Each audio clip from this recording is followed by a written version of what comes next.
Good afternoon, Council of Canadians. If you'll just give us a few moments, what we're doing is we're just going to start in about 5 to 10 minutes while we wait as a few more of your members join us. So if you can just wait patiently, we'll start in about 10 minutes or so. Thank you.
Hi, everyone from Council of Canadians. We'll be starting momentarily. Just waiting for a few more members to join us. We'll be getting started promptly at 1:10 p.m. Eastern Standard Time. Thank you so much for your patience.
Good afternoon, everyone, in the Council of Canadians. My name is Stacy, and I'm from Get Quorum. We are your virtual meeting hosts, and we'll be providing support to your corporation and organization and management throughout the entire meeting. Before we turn this meeting over to your chairperson, John, we'll start off with a short tutorial session on how to participate in this afternoon's meeting. This will include how to move motions, how to ask questions, and how to vote. This should take no more than a few moments. So before we continue, for full participation, you must be joined via Google Chrome if you're on a computer or tablet. We recommend Google Chrome, but the latest version of Firefox, Safari, or Edge will work too. If you're on a phone, you should have the meeting open in your Zoom app.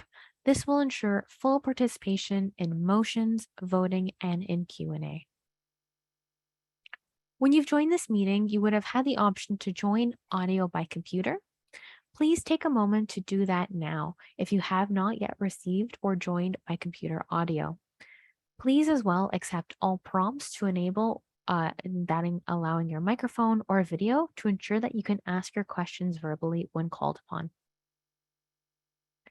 If you're having any issues with the video or audio stream, click on the Open in Zoom link at the top of your screen to join via the Zoom app. When you rejoin the meeting through Zoom, you can keep the meeting portal page open for voting. When in doubt, join via Zoom. The first way to participate in this meeting is through the virtual hand raise. At the bottom of your screen, you should see the raise hand button. If you press the button once, your hand will turn green, indicating it has been raised. If you press it a second time, it will be lowered. And for anyone who has dialed in this meeting, you can press *9 on your telephone to raise or lower your hand. Let's give this a try now. Could I please have everyone find and press the raise hand button? I'll give everyone a few moments to do so.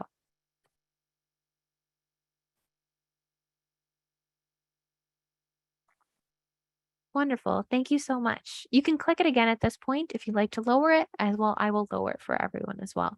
But that will be how we'll be lowering and raising hands this afternoon for our meeting. So anytime you have a question, you can do that. And then I will call upon you, promote you to a panelist, and you'll turn on your video and unmute yourself and you can ask your question appropriately.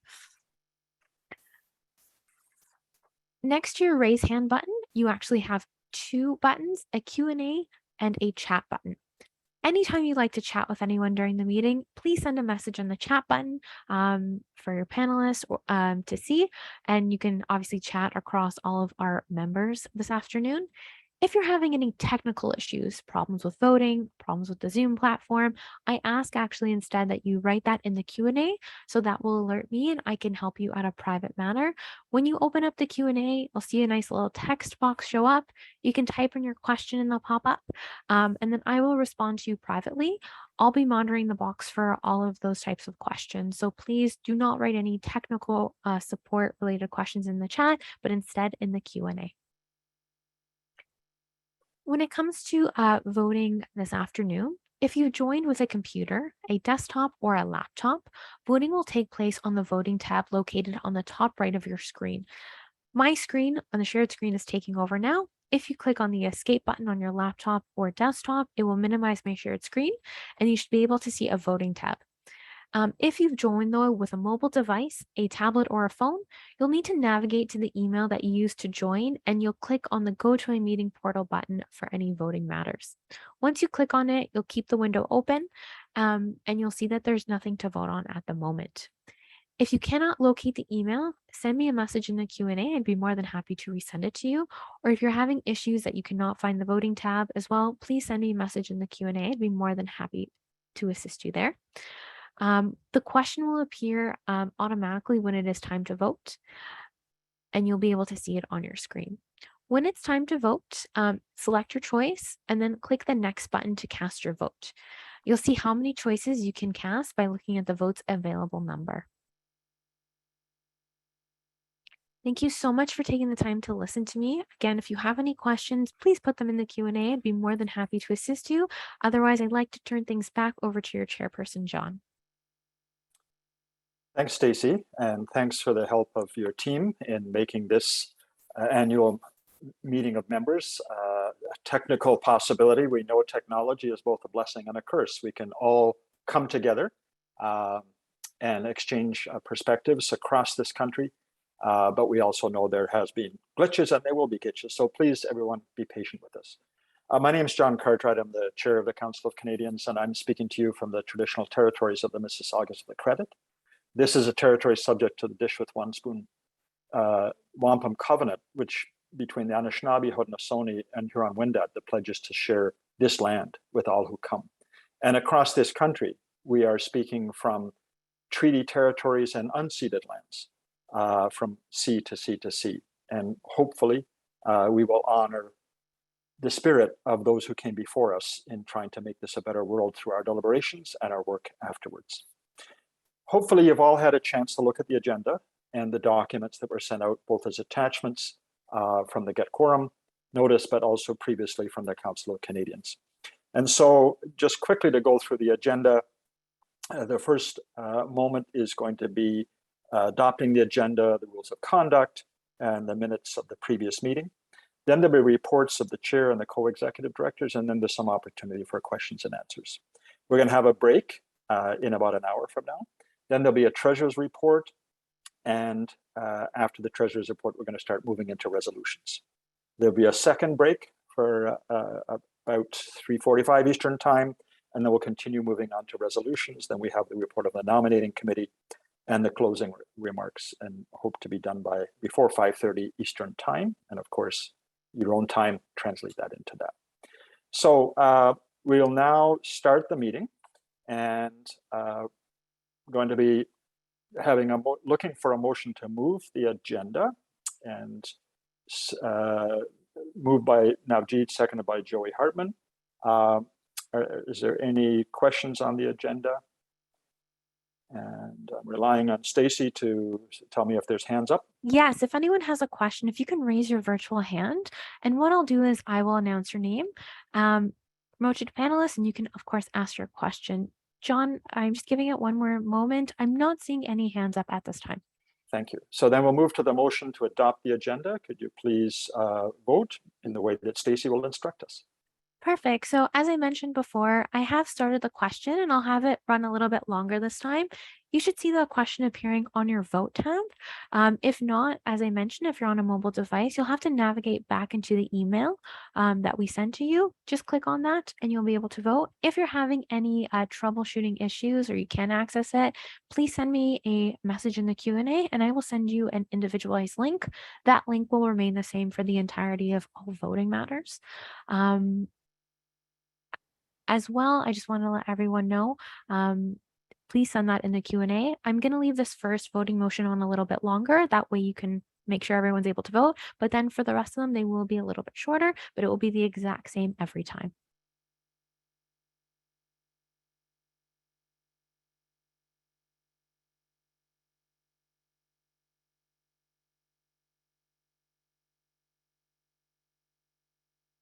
So for those of you reaching out, you should be getting momentarily a link for me. That will be your voting link.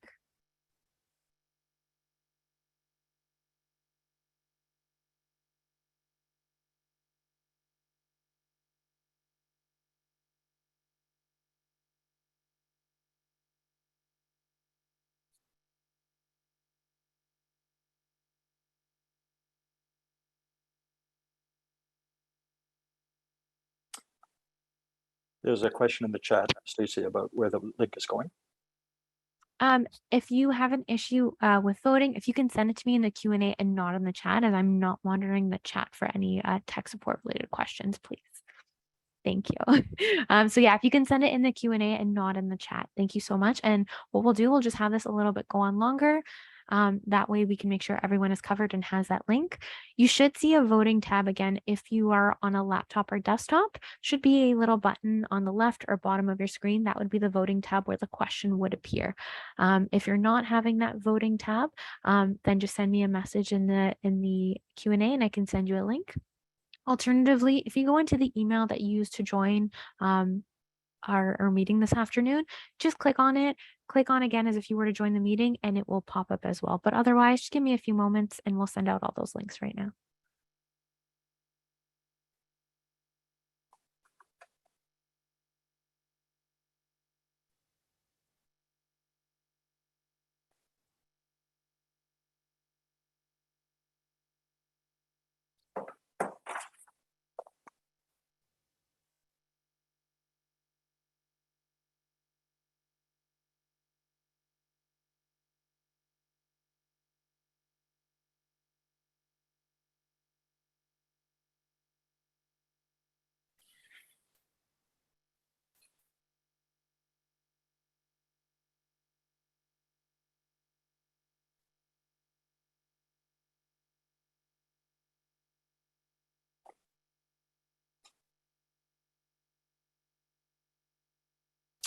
How are we doing on that motion, Stacy? We're almost there. We're just waiting for a few more votes to come in. Just because it's the first one, I think it's just gonna have to take a few more moments, and then it should go a lot more smoothly after. Finding a lot of just members just needing some tech support. Mhm.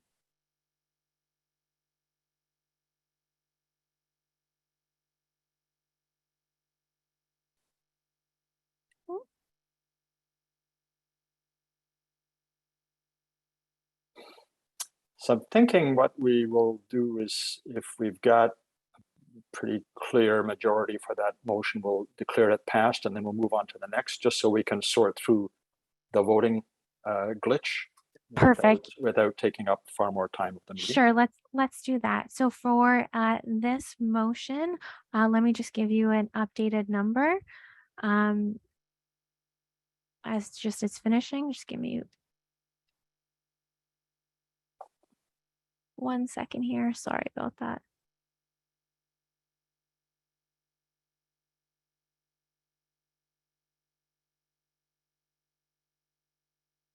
So in regards to that motion, we have 100% in favor.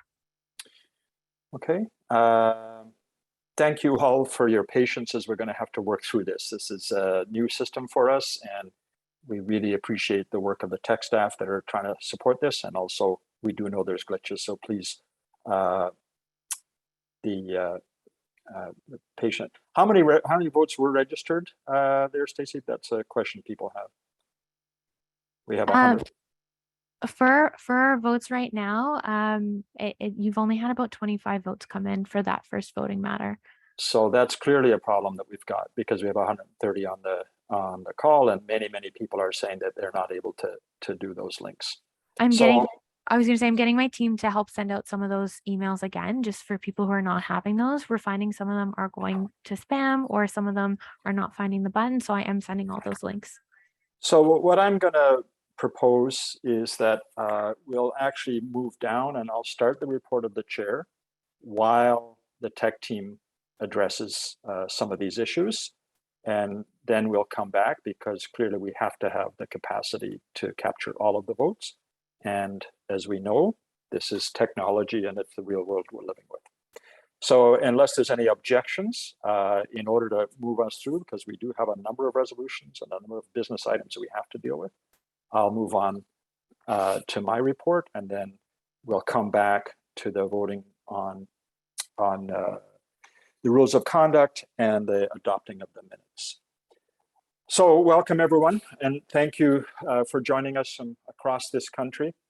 June 11th, 2022, when we look back to this last year, it's been a remarkable year. A year ago, we were shaken by the discovery of unmarked graves in residential school location after location across our country. And as we were taking that in, what that means to our own history and how we see ourselves as Canadians, we had a horrific murder of a Muslim family walking the streets of my hometown, London, Ontario. And again, an understanding that the work that we have of embracing our common humanity is an ongoing and unrelenting task for all of us. There was hope last summer that we were going to come out of COVID, that the difficulties we'd all face, the difficulties in our personal lives, the difficulties in our work that we do, whether chapter activists, volunteers, staff, and others, that we were going to come out of that. And the Prime Minister called an election because people were feeling hopeful. He was looking for a majority. That did not happen.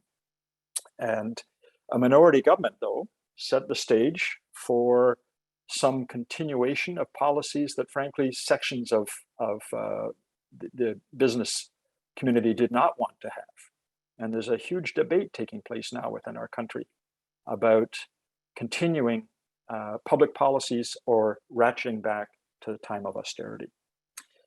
Last fall, and the world was looking at the climate emergency with a sense of urgency, and what was being proclaimed in the lead up to the Glasgow COP26 was bold declarations.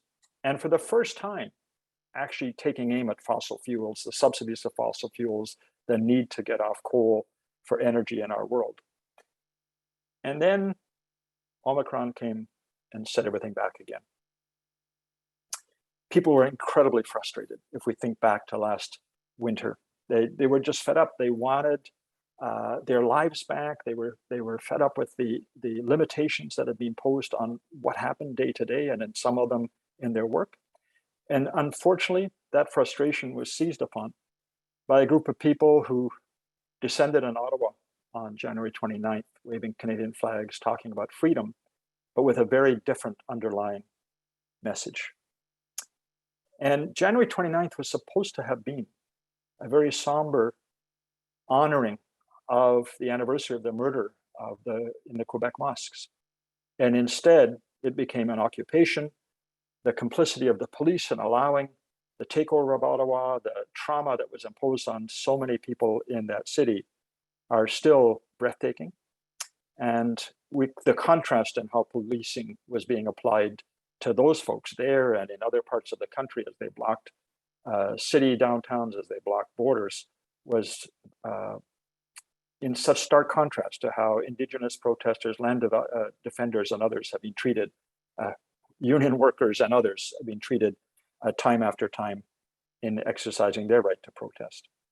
And so week after week, our country was in world headlines. The occupation in Ottawa was on the front page every day, and on the radio and TV every day, and on the web media every day. Until finally, it started to unpack some of the people who were at the center of this, the discovery of the cache of weapons in Alberta, and the plan to carry out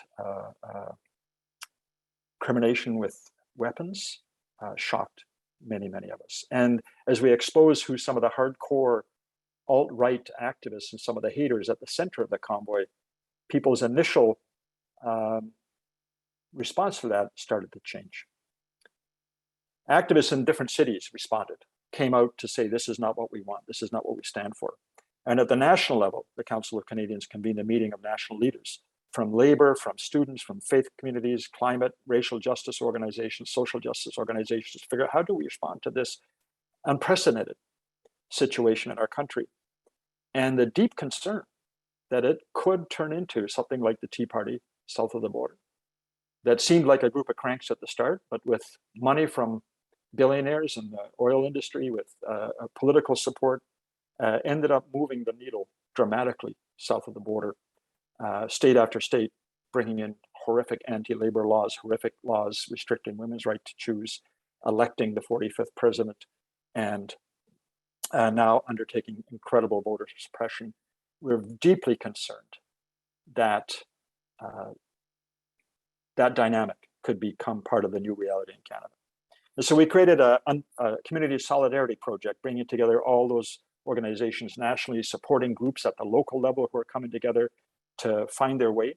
And we've helped to create an alternative narrative and material that's going to be in hand for progressive movements and our organizations at the local level or nationally as we work through the response to the rise of the politics of hate and division.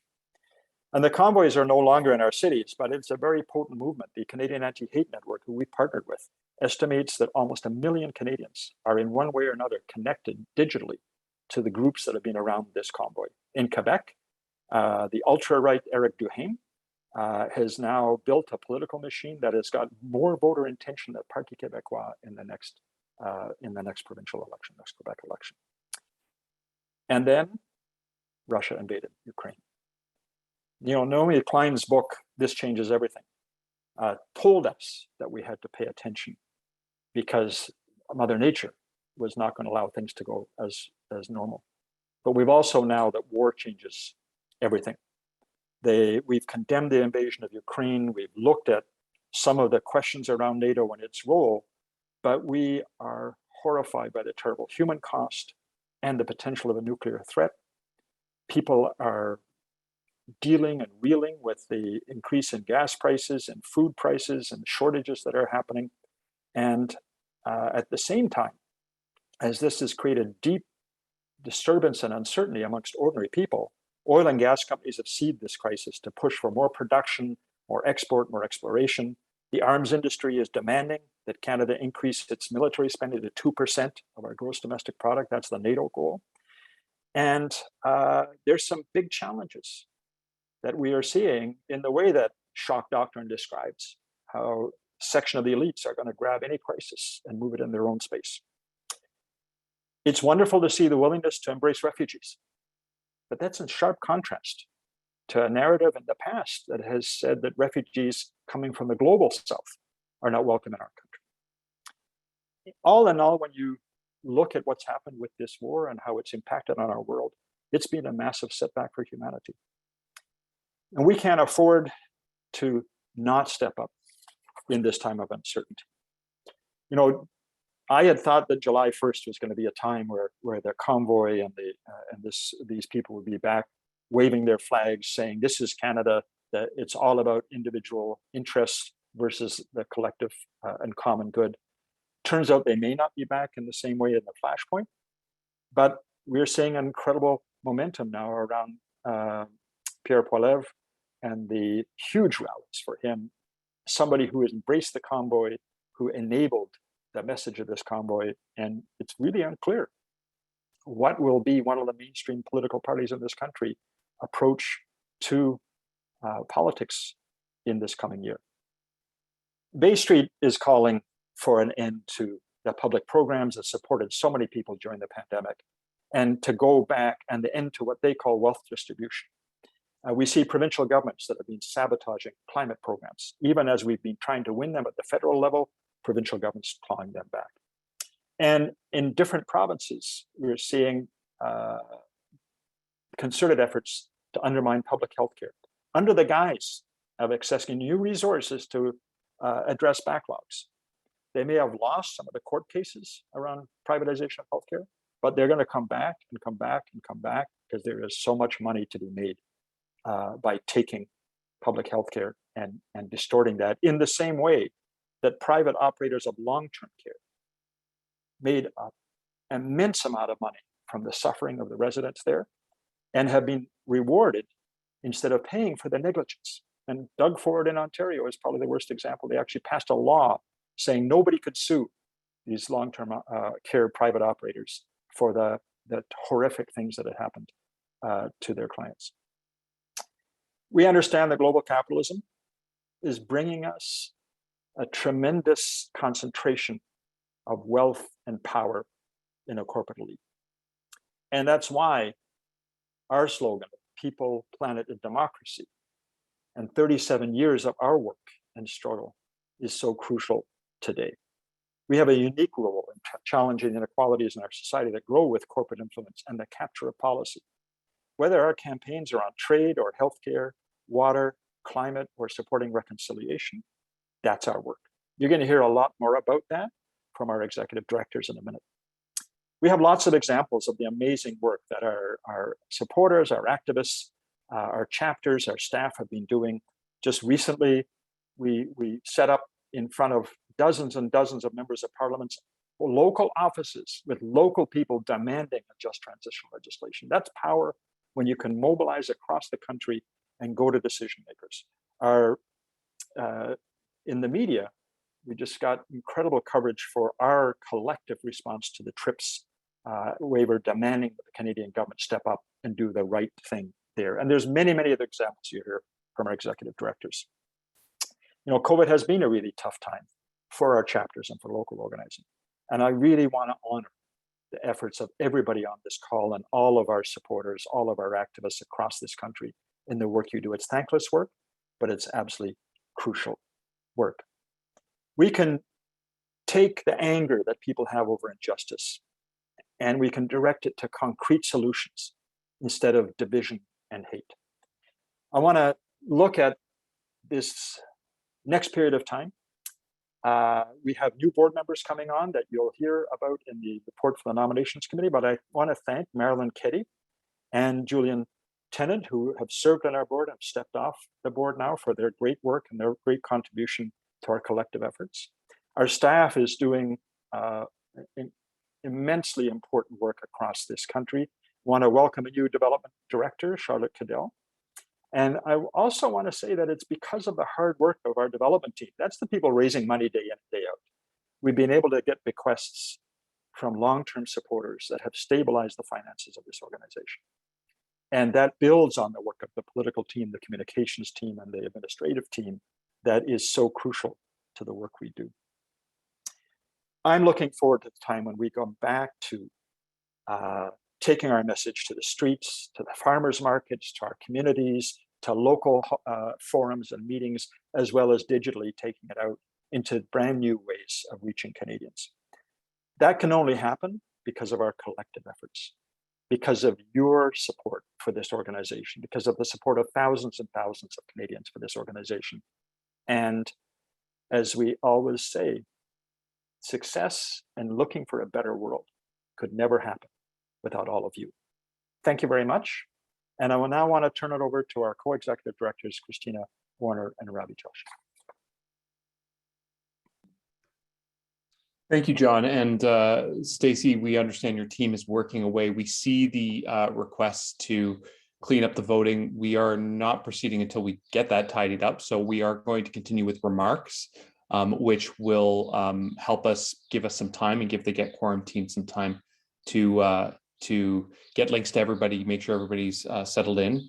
And we do appreciate everyone's patience And once again, we will kind of make sure we're on track with the voting before we get started into the actual deliberations over resolutions and other motions. So thank you for your patience.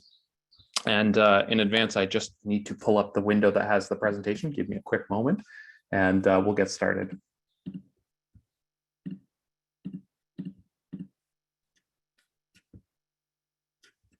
Just give me a quick moment here because my screen closed. I hope everyone has the ability to see the presentation. Can one of the panelists give me a thumbs up? Sorry, Ravi, it's not showing up. We're getting a screen that says that you've started your screen sharing. And there we go. There we are. You and me. You still see it? On the big screen. Yeah, we got it now. Great. You're good.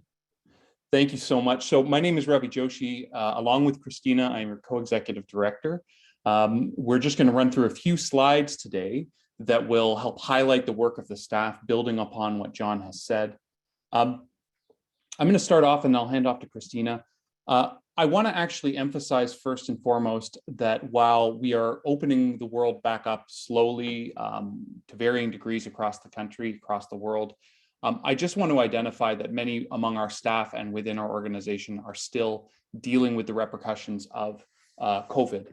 And we are continuing to strengthen our online work across the organization and across chapters and with the world at large.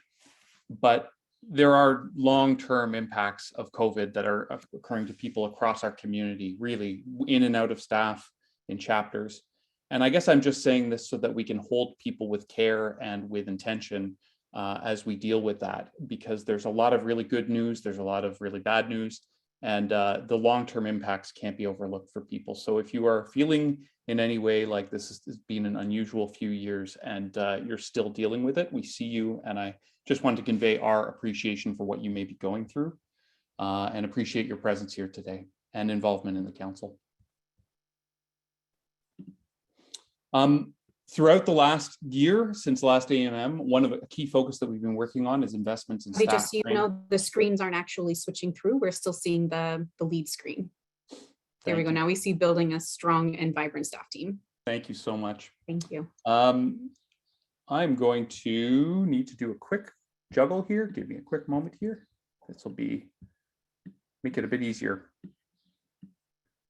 To answer somebody's question, I don't know why we're plagued with the tech issues this year.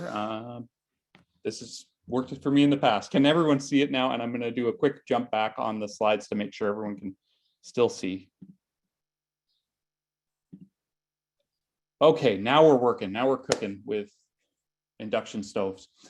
So a key focus for our staff and our organization has been focused on training, including online and offline organizing, campaign planning, strategy, fundraising.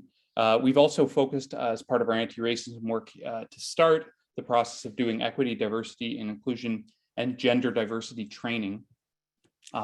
This builds upon our existing staff who are coming in. We also wanted to acknowledge some departing staff, and I will lead off with Molly Kane, who's on the call. I know we had the chance to say thank you with a farewell, a community farewell for Molly and her service to the organization in November. I also want to recognize AJ Klein, who's been our regional organizer for the Pacific region. Recently, Robin Tress, our climate and social justice campaigner. Mira Karananthanan, who continues to support the Blue Planet Project, but has taken a teaching role at Carleton University. I also want to welcome staff into some new roles. Namely, Angela Giles, who I'm happy to convey to you all, is taking a one-year term as our Director of Organizing. Mark Calzavar, who has joined us as the water campaigner in a new role. And V Bowie is now the Regional Organizer for Ontario, Quebec. And as John indicated, we're welcoming Charlotte Kiddell, who's our new Director of Development and Membership Services, Nick Barry Shaw as our Trade and Privatization campaigner. And I want to give a special acknowledgement of Diwa Marcelino, who has been our Community Solidarity Project Manager, Wei Chung, who's been our Community Solidarity Organizer, and Anne Lagasse Dawson, who helped with the communications and the webinar facilitation for the CSP. So a number of people have come and moved along and helped us build this organization further. And I just want to give a special acknowledgement to everyone in there above the work of the chapters of the, not above, but in conjunction with the work of the chapters and the volunteers and the board who have worked through this. Along communications front, we're making a number of continuous improvements to our digital communication tools, including our weekly and monthly digests, our online platforms. We will be completing an overdue website upgrade due to be completed by the end of June. It's taken a few months, and it's necessary as a result of technical for technical reasons. And the online community, which is based on True.net, has been nearing completion for a few months. The additional delays have come due to the original from the original timeline to invest in training for staff, the platform improvements, and to prepare for chapter onboarding. I think we slightly underestimated that. We are working to get that up and running, and we're hopeful we can get it done in the next couple of months as we have some of our aforementioned staff moving in to take on that responsibility. Slide. Just to point to our financial membership, financial management, continuous improvements to our budgets and the way that our finances are planned and approved are ongoing. We believe you will start to see this visibly once we hit a couple successive budget cycles, the clarity that it's presented with, and the sense of confidence we have in the ongoing numbers that get updated. We are doing some major improvements to our bookkeeping to better report how donations are used. That will be visible starting next year. You'll start to see a lot more clarity and detail about how we use our funds. And we are also investing significantly investing into attracting new donors, especially first-time supporters. And not to put too fine a point, but this is in follow-up to assessing the long-term financial trend of the organization downward. We're trying to address that and are showing some meaningful progress in being able to address that. Since launching the new membership program in, I believe it was May 2020, we have seen continuous growth of our members, our voting members. So to be clear, we have supporters who donate, and then we have voting members, and that was the program that was put in place. So we've seen positive growth in that. So we currently have approximately 4,900 voting members. That continues to grow. We expect that will be steady going forward as people check off that box and say, yes, I want to become a member, and continue to renew. But again, this is worth a moment to say thank you to our development and membership services team who maintain that positive upward tick through really, really good care of our supporters and members. And we really appreciate all the work that goes into that. And to all the people in the volunteer chapter base who are continuing to promote the council in their communities and promote the values of this organization, it makes a big difference in terms of how we're able to reach people and bring them closer to our organization. One of the fun ones I get to announce is the Canadian Perspective publication, which we got to relaunch last fall in chorus with our new branding and a few new initiatives. And actually it won an award. So the design firm that we used for this, for the beautiful layout and some of the artwork, actually won an award from the Graphic Designers Association. So we wanted to shout out Field Trip & Co. for their work on that. But it's also a bit of a feather in our cap just to have been behind it. I want to thank especially Doña Ziai for her leadership role on our staff for putting that forward. We received a wave of positive response from not only the content, but the distribution and the design. This is often what chapters are starting to put out on their table at farmers market to sort of give a sense of who we are as an organization. And this goes to people who have donated for the first time. So this is an entry point into a broader world for people, for organizations. So we're very proud of this publication, and we're looking forward to fall 2022. I don't know if I could set the expectation that we'll win an award every year, but let's aim high. We're really looking forward to it. I'm going to hand it over to Christina as my voice gives out, and I will take questions at the end for my part. Thanks, Ravi. And again, thank you to you all for your patience and flexibility as we adapt to this new structure of meeting for this year. And we are seeing you and we are hearing you. And thanks to Stacy as well for addressing the requests as they come in. We'll keep working on this to make sure we have the meeting that we need. So thanks, Ravi, for reporting on a number of those pieces that are close to our to our operations. I know that a lot of you are very concerned about the well-being of the organization as a whole, and I get the privilege of talking a bit more about the political work that we've been doing together. So we all participated in a federal election. Many of us also recently participated in municipal elections or are looking for, in provincial or are looking forward to provincial and municipal elections. During the 2021 election, we designed resources to support members and chapters to specifically support you in engaging candidates in your area. So this consisted of brochures and online analysis pieces that were focusing on 6 big issues in which we know we all have big questions for the candidates. This included long-term care, the climate, water, Indigenous rights, electoral reform, and the role of big pharma in our democracy. These specific issues were drawn from a survey of chapters asking which issues they wanted to talk to their candidates about. And the materials that we released, designed by Eagle Claw Tom and our comms team, allowed chapters to also include questions and content specific to their local work. We know that many of you downloaded these resources and had a significant number of conversations with your candidates in your area, and we're grateful to you. At the national level, we also drafted alternative mandate letters for incoming cabinet members, putting forward our policy expectations for the duration of their terms.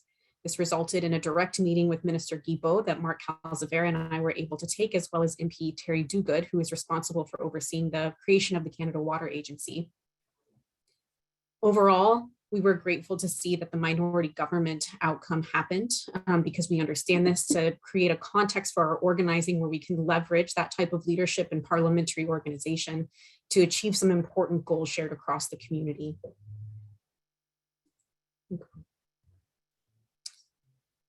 We continue to push for effective alternatives that address the intersecting climate, economic, and social crises. Climate campaigner Dylan Pinner and recent climate campaigner Robin Tress built together a 2-pronged campaign pushing for effective just transition legislation. We're looking for a just transition that supports workers and impacted communities throughout a planned transition from the fossil fuel sector to systems and resources that are renewable and sustainable. Members and chapters across the country successfully pressed 43 MPs to commit to tabling a petition in Parliament that asks for just such legislation. So 43 MPs, because of your action, have spoken publicly in Parliament in favor of a just transition that is intersectional, that substantively addresses the moment that we're in and moves us forward. 25 of these MPs have already followed through on that commitment, and we're making sure that communities have the tools they need to hold those remaining MPs accountable for following through. We are also convening national and regional organizations to align and strengthen our collective work for a just transition. Especially on the East Coast, but across the country, we celebrated the effective end of offshore drilling in Nova Scotia when specific licenses to keep that drilling expired and were not renewed. And across the country, chapters continue to lead work on fighting LNG as a false solution to the climate crisis. You have supported Indigenous communities as they successfully organize specifically to stop the Alton Gas Project in Nova Scotia, and that solidarity is incredibly important. You have helped ensure Paraday Energy did not receive $1 billion requested from the government to build a new LNG plant on the East Coast. And of course, the BC chapters continue to lead the council's work in that province to stop LNG.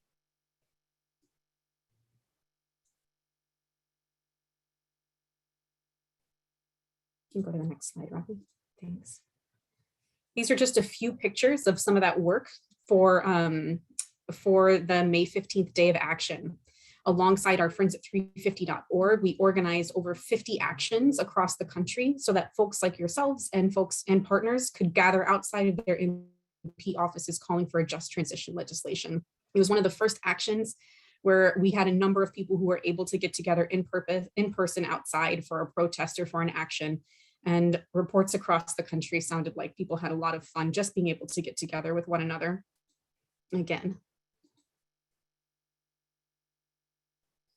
We continue to work with Gordon Laxer, who is a longtime member and longtime leader and longtime friend of the Council of Canadians. His most recent report, Exposing Big Foreign Oil, tracks the relationships, finances, and mechanisms that Big Foreign Oil uses to influence our policies and politicians. Here are a few examples.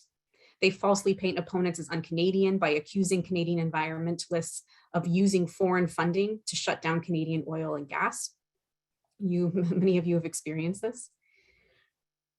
Big Foreign Oil mobilizes an army of quote unquote grassroots supporters to fund front groups to advocate for continued extraction. They get out the energy vote through third-party advertising during elections, and they fund friendly politicians. And of course, they lobby and influence governments to push through deregulation through perpetual contact with politicians and high-ranking bureaucrats in federal and the Alberta governments, other governments as well. These are the places where Gordon focused. So the report and Gordon's presentations continue to be picked up by the media and politicians across the country. I know these are many mechanisms that you all are familiar with. The report does talk a little bit more in detail about how it functions, oftentimes within these communities, and I encourage you to read the report and some of the new media around it.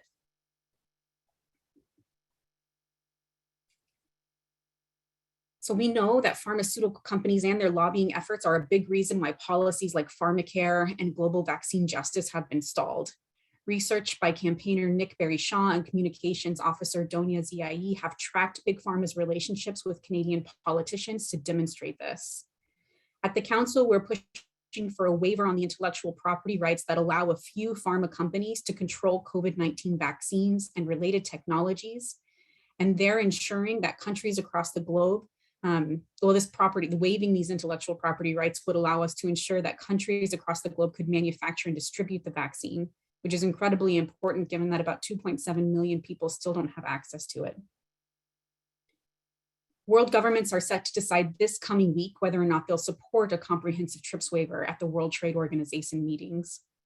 In preparation, we released a public statement alongside prominent Canadian and international advocates urging Trudeau to support life over profit by waiving these intellectual property rules. So we hope you'll go to the website and join us today, maybe even right now, by sending this open letter to your MP. We have a few more days to make an impact, and your support is crucial just around the corner.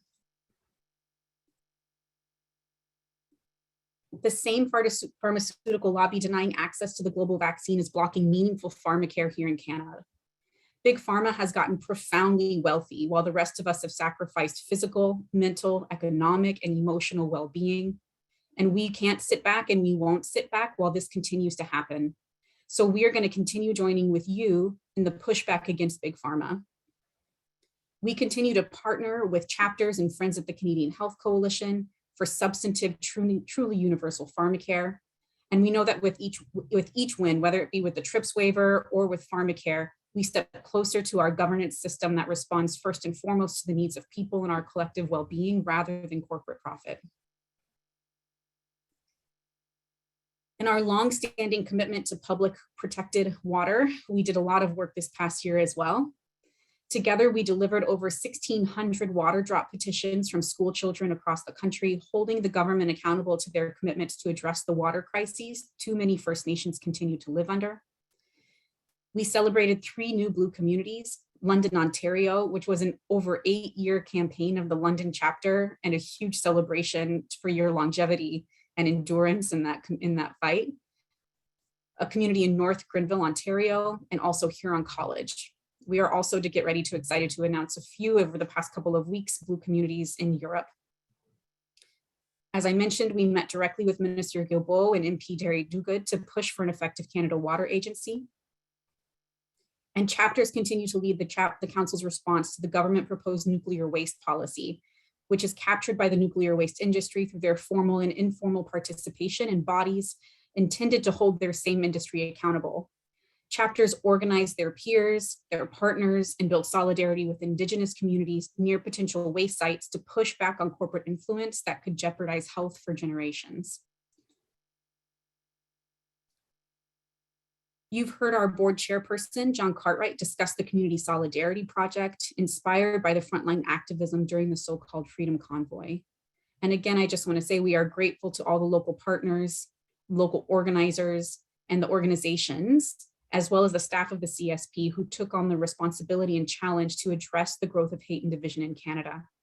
As well, and soon in the presentation, we'll share with you and ask that you provide some of your perspective on your experiences on what life is like, trying to reach out to people across polarization. And as soon enough, our regional organizer from the Prairie Northwest Territories will come on with that request. And of course, we can't discuss our work at the council without describing the work and commitment of Council of Canadians chapters, many of you who are on this call are, of course, longstanding parts of those chapters. Throughout the pandemic, you have adopted to virtual organizing. You've committed to expanding your skill sets. You've found ways to reach out to one another and to new people in ways that have been really encouraging to me personally, and I think to our organization. You've maintained your work on the local, regional, and national political goals at a time when society said, of course not now, we shouldn't be doing this. You also rested when it was appropriate. For those of you who are not members of chapters but are on this call, if you've not connected to your local chapter in the area, please visit the council website to identify the local contact and get in touch. If there's not a chapter in your area and you're interested in building one, please also get in touch. We know that to counter the power of corporations and elites, the rest of us need to show up in large numbers, online and offline, and chapters are the primary vehicle in the council at times in their own community, they are the primary vehicle for such progressive political work. Chapters have led work on issues we've already discussed, each one of them, and have also taken on local issues like addressing fish farms, regional nuclear waste fights, the quality of democracy in city councils, economic inequality, and more. You continue to strengthen our organization, including the ongoing and patient detailed redrafting of our chapter handbook and our follow-up on the chapter task force reports and recommendations. And it is a joy to stand in solidarity with you and with each of you. I'll invite our regional organizer from the Prairie Northwest Territories, Chris Krasuski, to come off mute and to share a little bit about the training series coming up. Hey folks. Yeah, as mentioned, I'm Chris Krasuski. I'm the regional organizer of the Prairies and Northwest Territories region with the Council of Canadians. The skill building series that is referenced here on the slide has been running since 2020. So it was a response to the world shutting down during the pandemic. And we had a discussion in terms of how we could continue to support chapter efforts to build community power. So this series has been based on a series of surveys and an analysis of chapter skills and interests. And we've run the left column of trainings thus far over the last 3 years. Those sessions have included things like how to address activist burnout, social media training, a number of sessions on that, working with elected officials that was facilitated, I believe by Joey Hartman, who's also on camera here, relationship building during COVID, online organizing, growing your chapter, which is a question that many chapters are regularly asking us as organizers, and storytelling.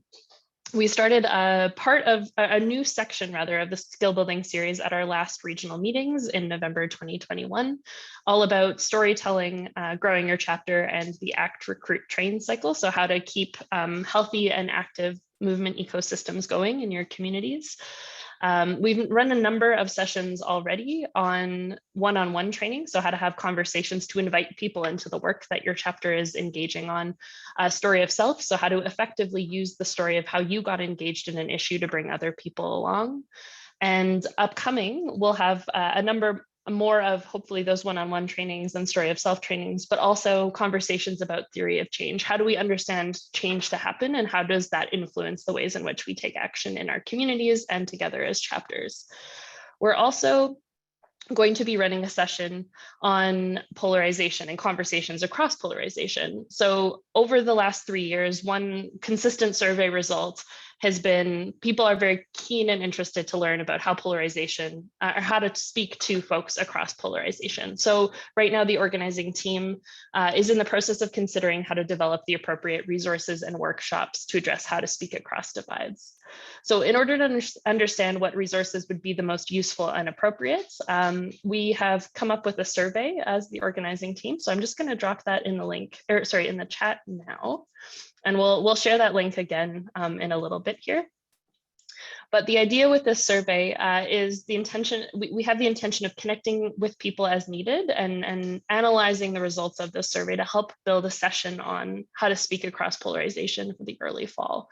So the survey is intended to be filled out by chapters and members of the Council of Canadians. We want to gather the widest idea of what our community is looking for in terms of what skills and what opportunities would and what resources would be useful for you as you have these really challenging conversations in your communities about climate justice, about white supremacy and the rise of the far right, about whatever those issues are that are very politicized and polarized in your community. So we're going to gather your feedback and your thoughts and what's working and what's not working for you.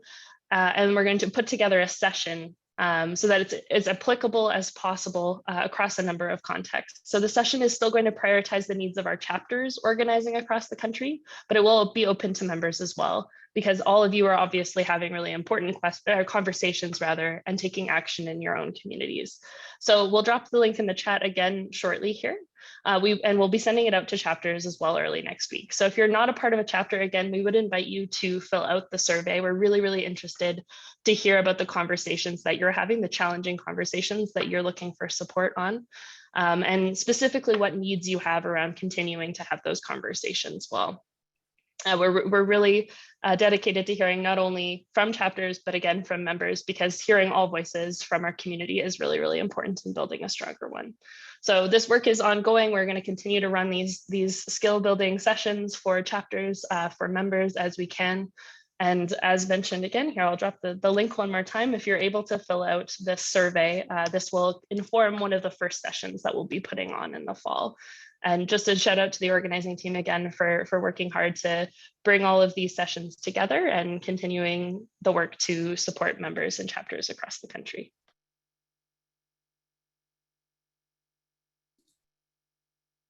Thanks, Chris, and to each of the organizers and those who have shown up for that. Just a couple more slides from us. Just a little bit of what you can expect. In the coming months, we are set to go back into strategic planning as our existing plan takes us through the end of the year. During that planning, we'll be working to develop a strategic framework that in the future can guide our organizational decisions over the coming period of time. As with any strategic planning process, we'll revisit our mission and vision. We'll also work to clarify what we bring to the broader progressive movement in Canada in this particular moment, and we'll identify priorities that strengthen that role in the country and that also stretch us to continue being a home for political education and action for more and more people.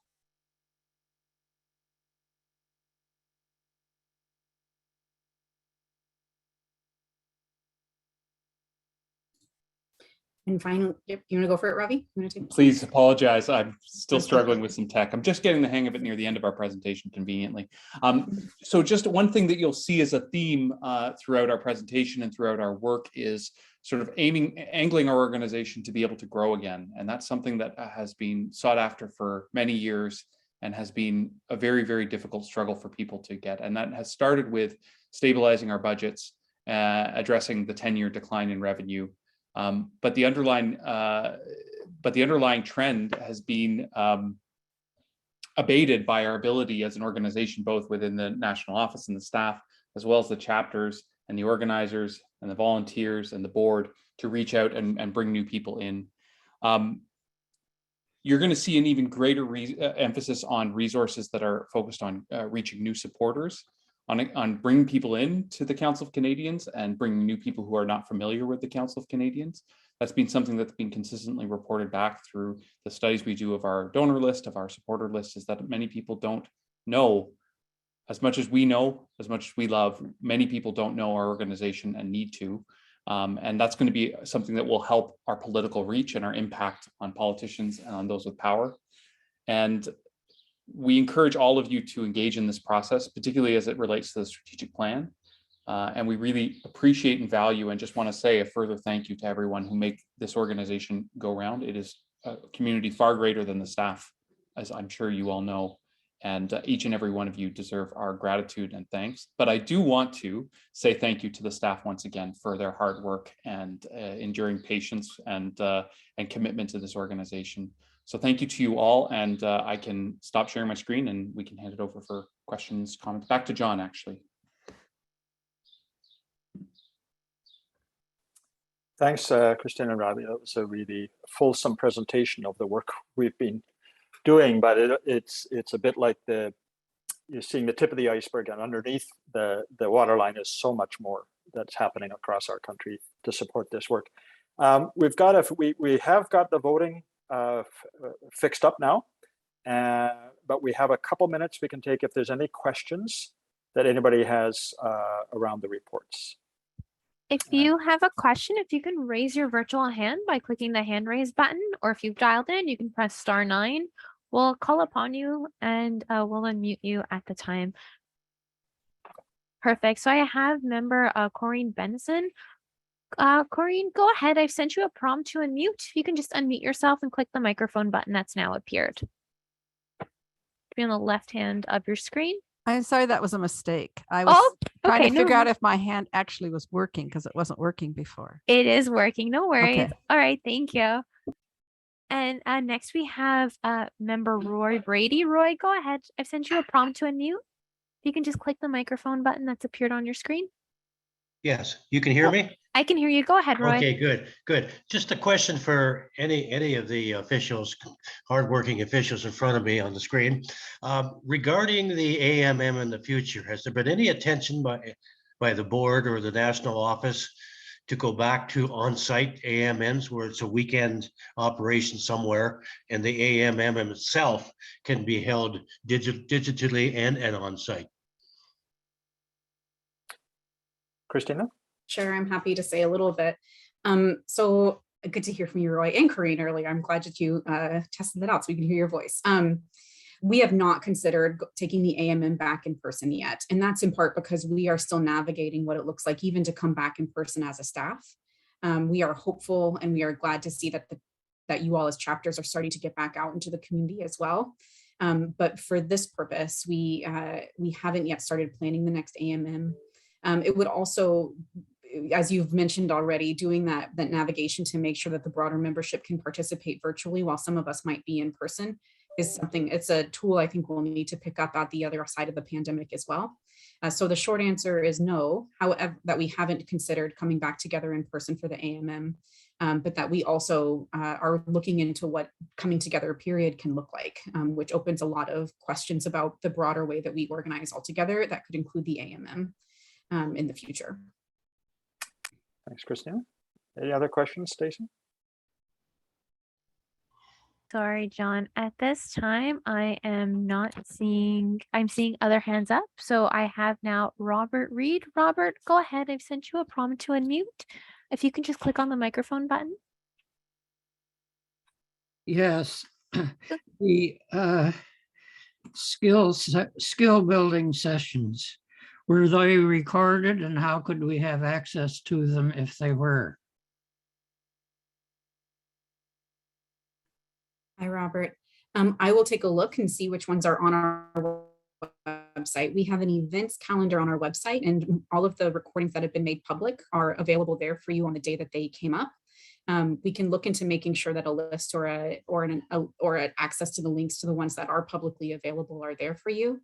I will say that at times we choose not to make those recordings public, specifically the story of self recordings or any of those where people are talking about more personal experiences may not be available public, but there would be a few for sure that we'd be able to circulate.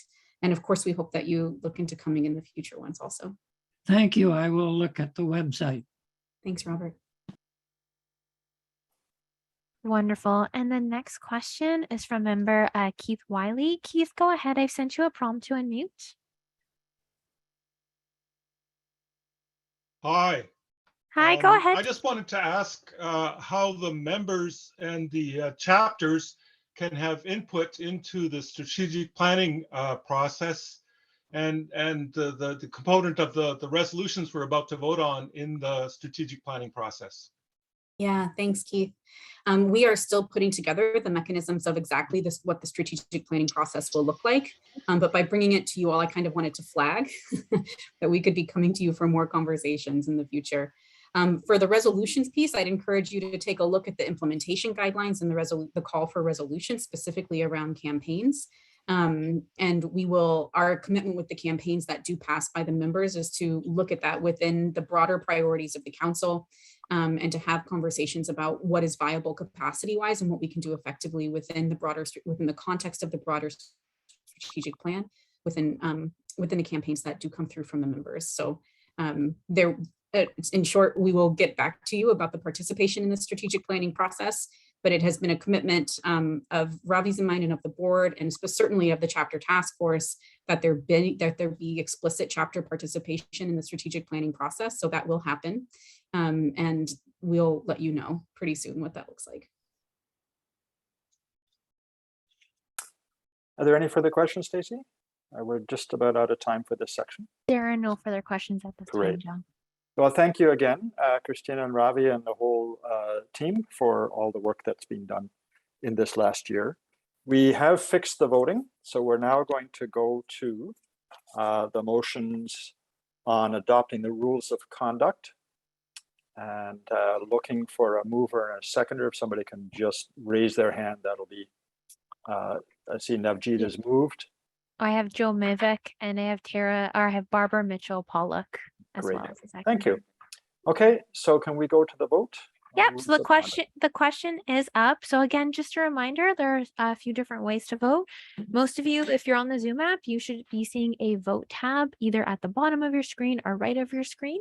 If we have sent a link to you over the Q&A or the chat, if you can just refresh the screen, that's open up for you, and the question should be appearing for you. Alternatively, you can also navigate back to the email that you joined this meeting. You'll click on that Go to My Meeting portal button, and it will show the question. And I am seeing votes come in. I'm just going to lengthen the time for voting, but votes are coming in, so I see it is working, so that is wonderful. Great, and while we're doing that, the next vote is going to be on the adopting the minutes of the last AMM, and then we'll be taking a break. We're running a little bit behind, but not too bad at all.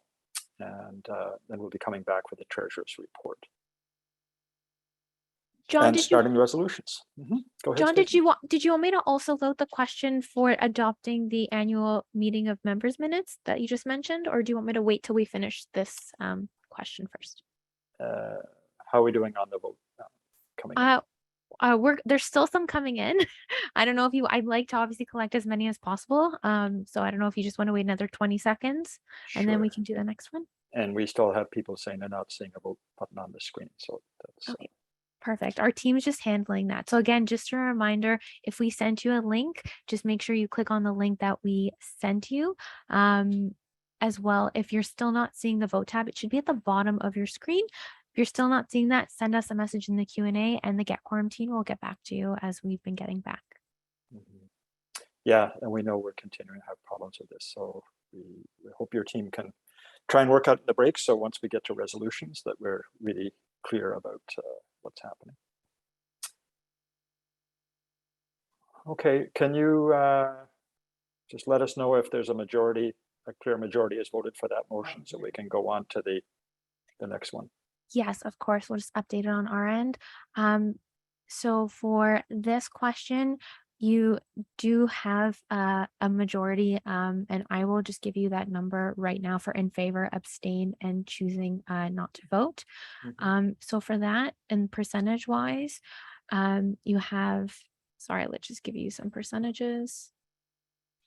You have 94% who have voted in favor, 4% who have voted against, and 1% who have abstained from that. Okay, thanks. So we'll declare that motion passed. And then the last vote is for this session is for the motion to adopt the minutes of the previous meeting of members. And we'll just load that question right now as well. So again, if you are there, you should see the question pop up. It is the exact same procedure. If you've just voted, it should be up on your screen now at this time.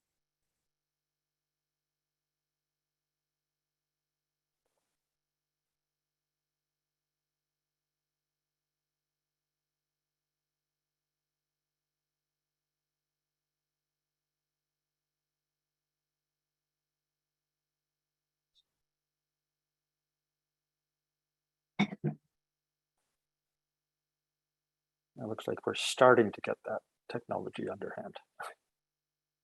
I'm seeing more people saying they've been able to vote. Again, just a reminder to also refresh your screen, right? So I know some people are saying there's nothing showing up. If there's nothing showing up, just do a quick refresh as well.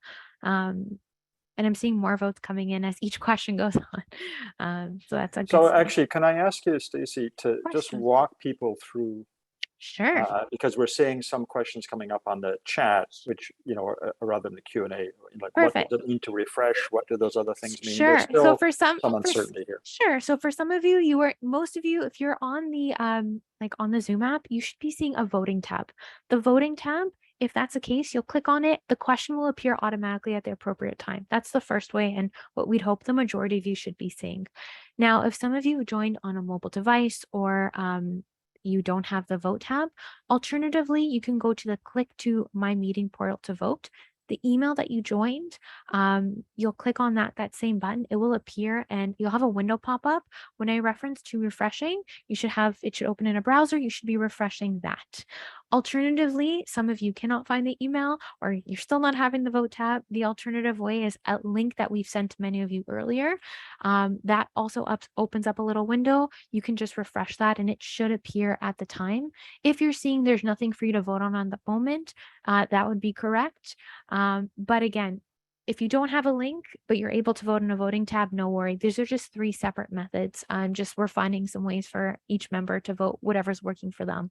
As a reminder, we prefer if you use the Chrome browser as well. That would be the best bet. And again, if you're having any issues, please don't send them in the chat. If you can send them in the Q&A, and the Get Quorum team is answering one by one. And we'll also continue to do so during the break. Yeah, so we really apologize for this problem. It's just the reality of technology sometimes. We're trying something new and there are glitches there. So please, if it's not working for you, go on the Q&A and do that. If you're on a different browser than Chrome, if this is a problem, please consider using Chrome to do this. And it was the emails that were sent out, a number of them quite recently, as a reminder, with the links to this Zoom and the capacity to vote. And yes, we understand Chrome and Google. Some people don't like that corporate reality, but we're trying to get through this difficult technical piece as best we can. So we've come to the end of the first section. We're scheduled to take a 15-minute break, but I think we'll try and make that a little shorter. So we're going to come back in 10 minutes, and that would be 2:30 Eastern time, and then you can translate that in your own time zone. Stacy and her team, Get Quorum, will be attending to any of your Q&As, any of those things, to hopefully help make sure that when we come back, you're able to vote on all of the matters that are in front of us. So if I can, we'll take a 10-minute break, and please be back in exactly 10 minutes, and we'll continue with the Treasurer's report. Thanks a lot.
Hey, everyone. Welcome back. Again, we're sorry for the technical problems some of you have been finding.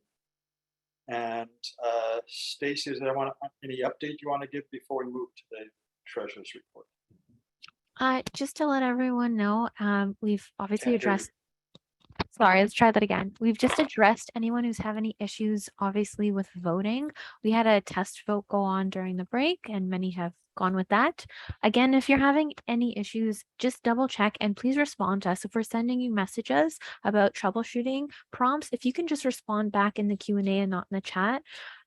Also, a few things, just a reminder that Chrome is the most reliable and best, unfortunately, web browser. I know many are not in favor of using Google, and I completely understand, but that will give the best possible and seamless experience. So if you can use that, and again, if you're not hearing any audio or video, please make sure that you are accepting all audio and video prompts as well. And if you sign out of the meeting and sign back as well, if you can just double check that. Thanks, Stacy. So next item on the agenda is the treasurer's report, and I'm going to turn it over to Navjeet. Great, thanks, John. Just going to share my screen here. All right. Great. So good afternoon, everyone. My treasurer's report will be referring to the audited financial statements of the Council of Canadians for the year ending December 31st, 2021. These were made available in your packages, so I hope everyone has those available. The audited financial statements were reviewed by our staff directors team and myself, and then brought forward to the entire board for review and adoption. And thank you to wonderful Finance Director Mina, who will be assisting with this portion in case there are any questions I can't answer. As in previous years, I'll just scroll here. As in previous years, our auditors have included a qualifying note in their covering letter, explaining that the membership and contribution revenues, which is reported in our statements, is not possible to verify in the usual way that auditors verify revenue. There's nothing unusual about this qualifying note. It always appears in our audited statements each year, and as it does for other nonprofit organizations that depend on voluntary public donations and contributions as their primary revenue source. So my report today will focus on the statement of financial position and statement of operations. So first off, the statement of financial positions, which is our balance sheet, should be on page 6 here.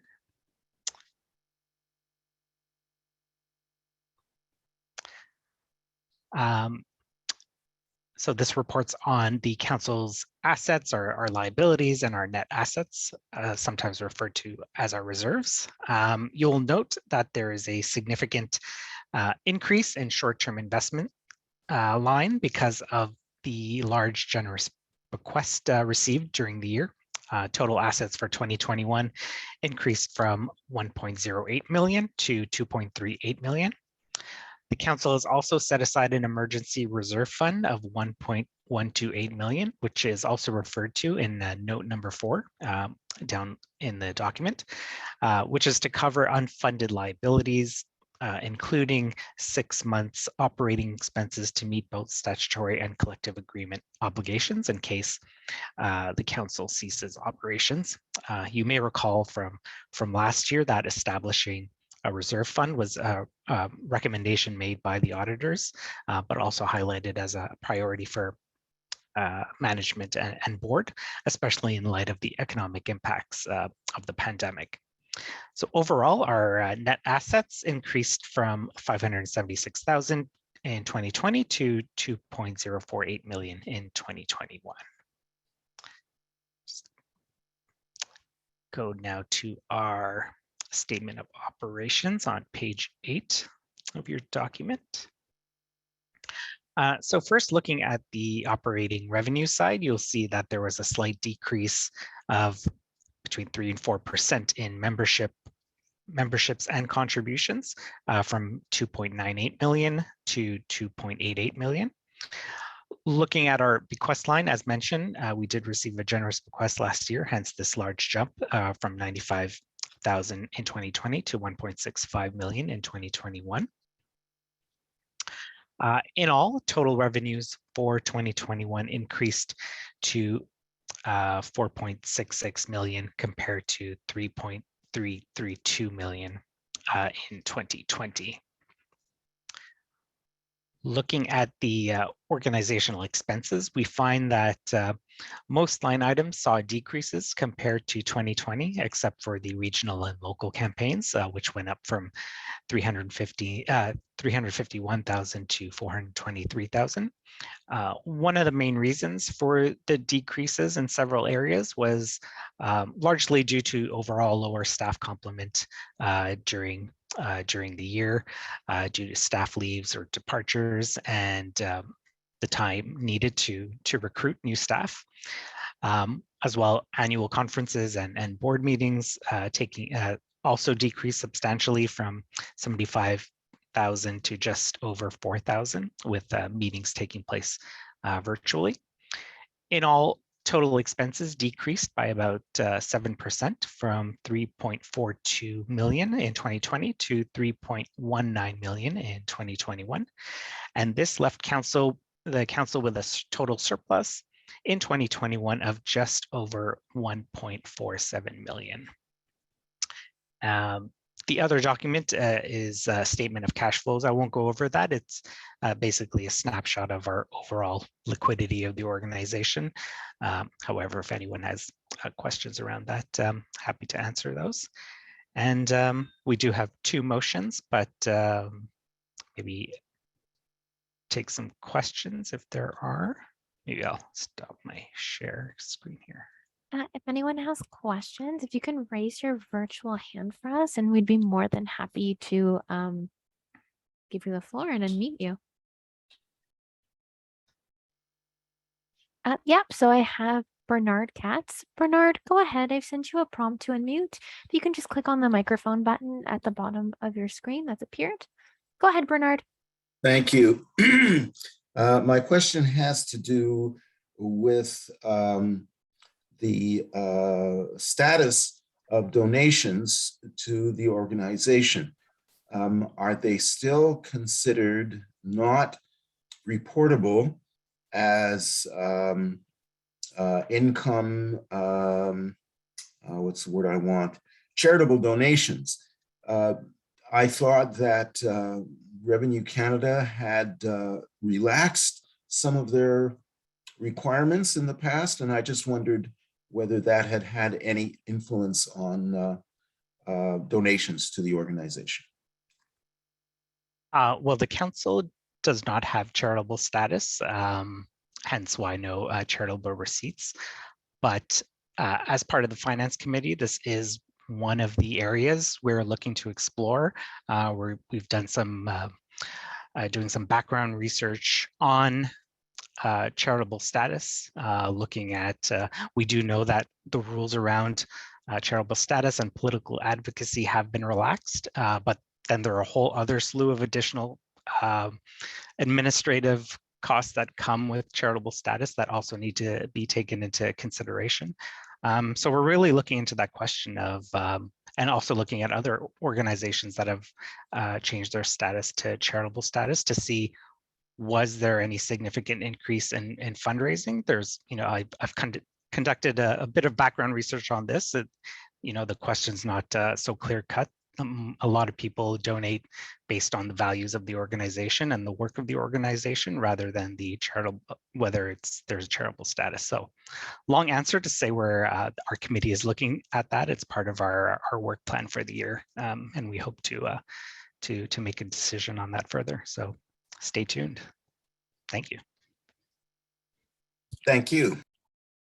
Thank you, Bernard. The next question is from Sharon Hazelwood. Sharon, go ahead. I've sent you a prompt to unmute. If you can click the microphone button that's appeared on your screen, and you'll be allowed to speak.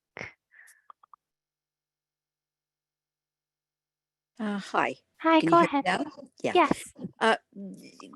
Najee, can you go back to that second page that you weren't going to give details on it. What caught my eye is a dramatic changes in non-cash components of working capital.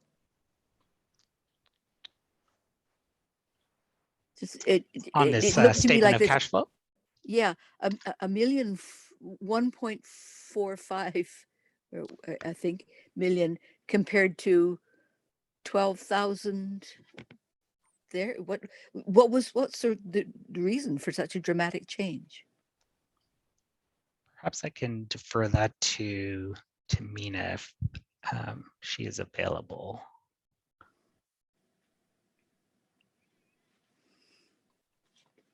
I'm sorry, could you not hear me? Yep, I'm just seeing if Mina can hop on for this question. Sorry, just such a dramatic change. I thought needed a little more detail. Mina, I'm going to just promote you to a panelist right now. I think that would be the easiest way. So if you can just accept that promotion that I sent you. Sorry, Navjeet, it just takes about 30 seconds to do that promotion. Sure. And then Mina will be able to answer. So Mina, if you can just accept the unmute prompt and the video prompt. Hey, Mina. Hi, Go ahead. is this the first line you're asking, the 1.471 and minus 96? That's dramatic too, but in the next section, changes in non-cash components of working capital. Yeah. Did we purchase So deposits or something? Your deposits? the accounts payable is at 158, which increased or which reduced, like we paid out. So the cash flow is basically, we take the net revenue or net expense, and then we add or subtract the items that increase or decrease the cash flow. So for example, if you take the starting line 1.471, the items not requiring cash, you deferred lease inducement, you reduce from the income, and the amortization doesn't decrease the cash, so you add it back. So the cash should be 1.484. And so the same way, if you take the accounts payable, we paid out more. So we paid 158,000. We paid out accounts payable, so that reduces the cash flow. So what this statement does is it takes our net profit for the year and kind of goes over what it has done to our cash in the bank. So if we paid out accounts payable of 158, then that reduces the cash available from our net operating profit. So that can be different in different years, depending on what we are paying out end of the fiscal year. It doesn't affect our profitability or the net revenue for the year, but it is more affecting the cash flow. Okay, thank you for thank you for that.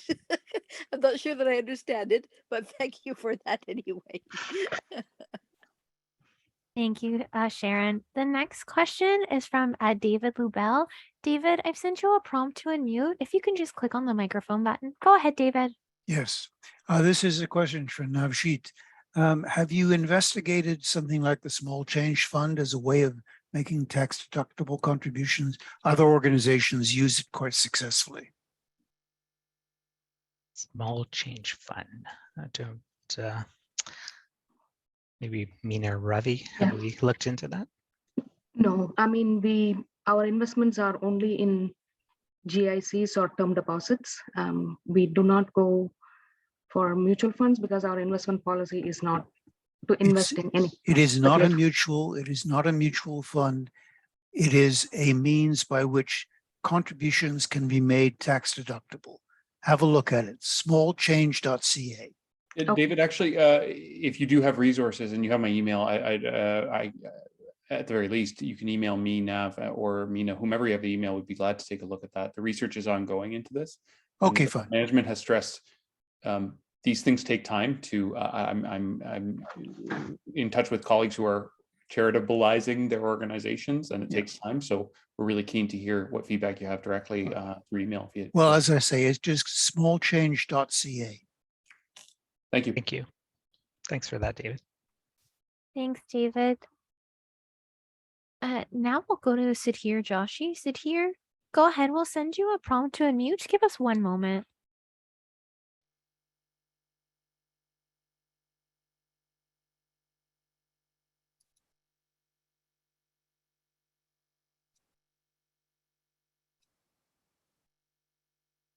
Sorry about that, Sudhir. Can you just try that one more time?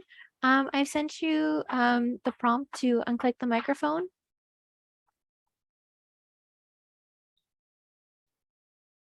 Go ahead, Sudhir. Thank you. Yes, I think this question about charitable status is important for a lot of people if we want to grow our donors list. So it would be worthwhile to appoint a small working committee to come back and recommend, investigate all the other issues. What do we give up? In other words, we have a freedom. Now, being a charitable organization has strict rules, what you can or cannot say as an organization, and that might be unacceptable restriction on us. We might decide not to opt for it, but nevertheless, the positive and the negative has to be fully reported so that we can make an intelligent choice. It is important. Thank you. Thanks, Sudhir. Thank you, Sudhir. We'll now go with Eric Dodry. Eric, go ahead. I've sent you a prompt to unmute. Yeah, my question is just about the staffing levels and where the organization is at now, and whether you're hiring and have, in particular, I have in mind the question of a West Coast BC and Yukon organizer. Glad to respond. I'll just jump in if that's okay. Yeah, absolutely. We went through one round of interviewing early in the year and made an offer to a candidate in April and May who would have started in April and May, but that person found another very interesting opportunity and chose not to join the organization. We then tried to fill it with an interim position, a contracted position for someone who would fill throughout the summer until we were able to bring in a full-time person, but unfortunately we weren't able to. The candidate we offered to that as well. We weren't able to come to agreement on the terms. We have now posted for a second time for the indefinite position for the regional organizer, and we are interviewing candidates just this past week and in the coming week. So we are hopeful that someone will be in the role in the near future. And I just want to recognize the solid work that the chapters in the Pacific have been doing over the past few months in the absence of a regional organizer. And I want to reemphasize that we are trying to get someone in that position really quickly and understand that it's a difficulty without that. For the meantime, you can contact me, cwarner@canadians.org. You can also contact Angela, who is the new director of organizing at agiles@canadians.org for any assistance that you all might need in the Pacific region. And I'm glad you're on to ask that question and help us clarify it. Perfect. Thank you so much, Eric. At this time, it seems like there are no other questions. Great. Thank you, everyone, for your questions. So Nav is moving the motion to receive the report. I'm looking for a seconder if somebody can put up their hand. Yes, I have Marilyn Hay as the seconder. Thank you. And now we're going to go to the vote on the motion to receive the report. Wonderful. So the question has been put up. So if you can just please vote on it. I'm seeing votes coming in. Just give it about a minute.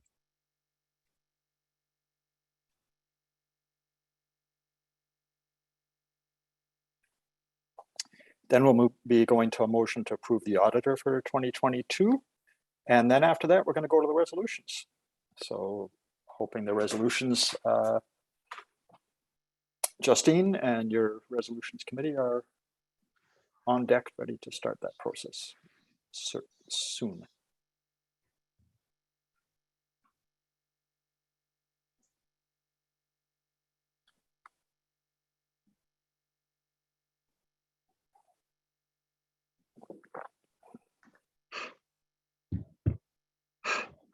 So Stacy, do we have you're on mute, do you have a count now?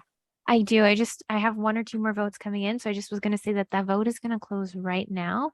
So for that vote, we currently have the following. Let's just get those numbers updated. Sorry,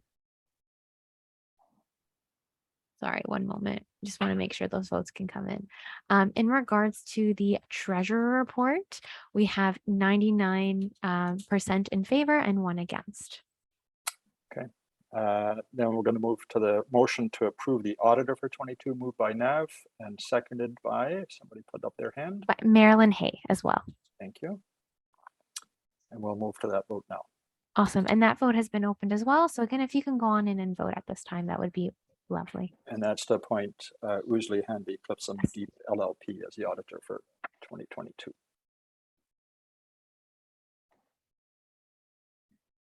And we'll just give that another 30 seconds or so.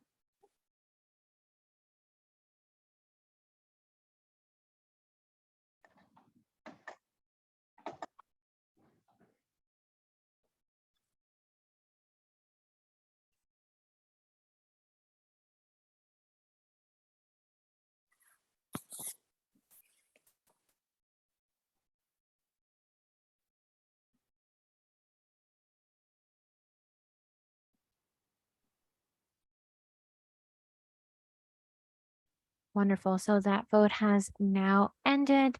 And in regards to that, our updated numbers are as follows. We have 94% who have voted in favor, 4% who have voted against, and 2 who have chosen to, or excuse me, 2% who have chosen to abstain. Okay. So now we're moving to the next section, which is the resolutions, and I'm going to introduce Justine DeJager, who's the chair of the Resolutions Committee. We've had, hopefully you've had the opportunity to look at the resolutions as they've been shared. We did have a resolutions forum that I thought was a very rich conversation. And I'm going to turn it over to Justine now. Great, thanks, John, and hi, everyone. So my name is Justina Jager. I'm a former board member of the Council of Canadians, and I'm pleased to serve as your Resolutions Committee Chair this time around. I'd also like to say thank you to our Resolutions Committee members, so David Condon, Dee Dee Sly, and Leo Chevry as well for their contributions. And I'd like to say a big thank you to everyone who submitted a resolution. I know that takes a lot of work and coordination, so appreciate that. And everyone who attended the town hall, which, yes, I think hopefully helped people refine some thoughts around the resolutions and perhaps some amendments as well. Just a quick note on process, and then we'll get into the resolutions as they've been democratically ordered by members, by you. So we will be dealing with resolutions as ranked per category of resolution. If we run out of time to address some resolutions, those will be referred to the Board of Directors for consideration. The movers and seconders of the resolutions are received because these were submitted in advance with signatories. We have those. So what I will do is, rather than calling for a mover, because we'll have those, I will call the mover or a representative of the mover, if it's a chapter or the board, to motivate the resolution. You'll have 3 minutes to do that. If you have any amendments you are bringing to the resolution as the mover, perhaps they were derived from the town hall or subsequent conversations, you can then move those amendments as part of your motivation. I think that's that. I will be sticking to time in an effort to get to as many resolutions as possible. Every intervener will have 3 minutes to speak. If you exceed that time, I will unfortunately interrupt you rudely, but know that it's with all the care in the world. And I will let you know that you're out of time. And with that, I think let's get into it. The first resolutions category will be the policy resolutions, and the top ranked resolution there was a resolution on national health care. I will read the actionable clauses, I will read the actionable clauses, and then I will invite the motivator to motivate. So this reads, therefore be it resolved that the Council of Canadians continue to engage members, chapters, and supporters to demand improvements. Hi, how are you? Good, how are you? Good. My name's Eric. I'm with the fire department. Hi, all right. I'll start again. Hi. Therefore, be resolved that the Council of Canadians continue to engage members, chapters, and supporters to demand improvements to our national health care, to resist privatization of services and private control of long-term care, to campaign for an early introduction of single-payer pharmacare, to support staff across the healthcare system, and to strategically build political power to mobilize for these important changes. That is moved by the board. Can I get a motivator from the board? I'll need you to raise your hand, I think, so that you can be unmuted. Perfect. I have Diana Sly. Diana, go ahead. I've sent you a prompt to unmute. If you can just click on the microphone. Great. Can you hear me? Yes, we can. Go ahead. Super. Yes. So we're currently in a healthcare crisis in Nova Scotia, and I think it's the same across the country, staffing and otherwise. In this province, the PC party has promised to fix healthcare. A few of the moves have been to expand the use of private surgery clinics and private virtual doctors. I actually work my daytime for a union that represents frontline healthcare workers, and I've heard from the frontline workers where there has been that expansion of private surgeries, that staff are going to those private surgeries and the public system is losing capacity and is already overstressed. So I know firsthand, and I've heard from the voices that this kind of move, and if we continue in this direction, it's going to be devastating for our healthcare system. So private options are really on everybody's mind right now in terms of governments. They sound very and they can sound very appealing. And they sound like they're going to relieve pressure, but we're going to have to really maintain a strong voice for the public system and try to work strategically to counteract what is happening right now with the pressures of privatization. And we need to really fight to stop a two-tier healthcare system from continuing to grow in the country. We have to work strategically to keep healthcare equally available to all. I've heard from perfectly reasonable people right now, quote, they say things to me like, if everyone has decent healthcare, why shouldn't I have the option to have better care if I have the resources to do so?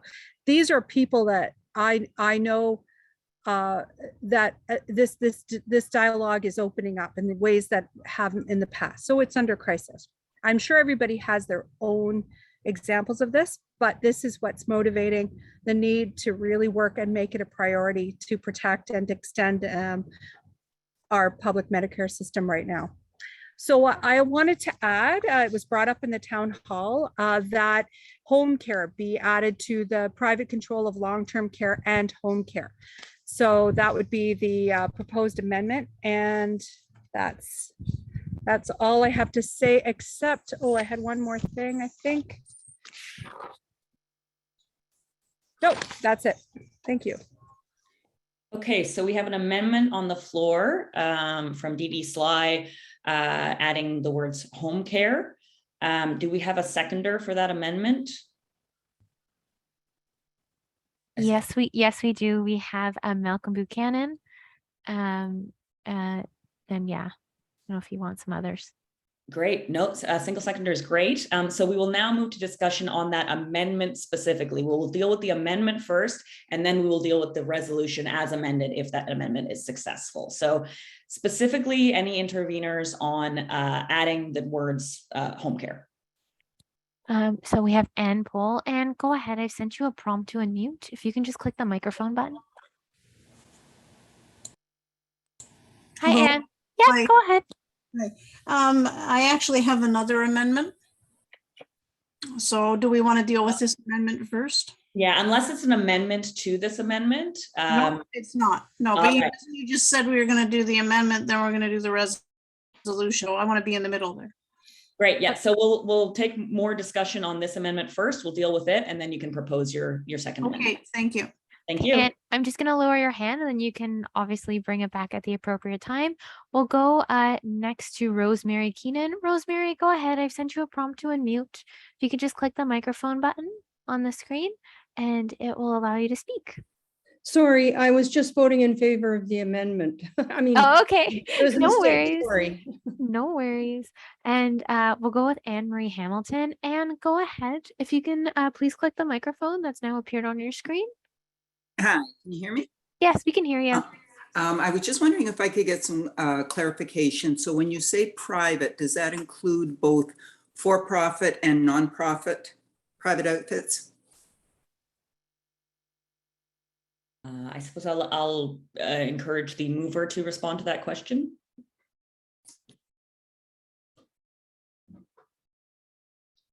Diana, go ahead. I sent you that prompt again to unmute.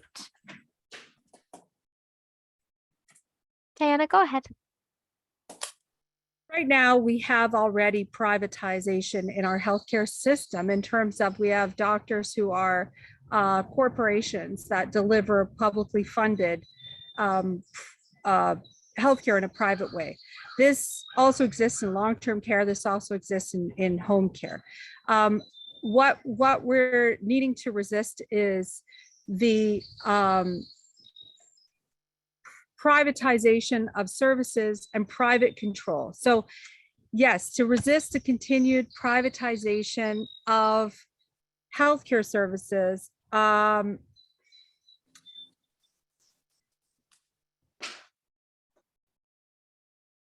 that is the way it is written there. I think that the goal is, as I've said, which is in the, I guess, implied, is that we're looking to have to resist a two-tiered healthcare system that gives access to people with more money, services that others wouldn't have access to. That is so that we have an equitable, we have healthcare available equally to all. So that is the goal. We already have it.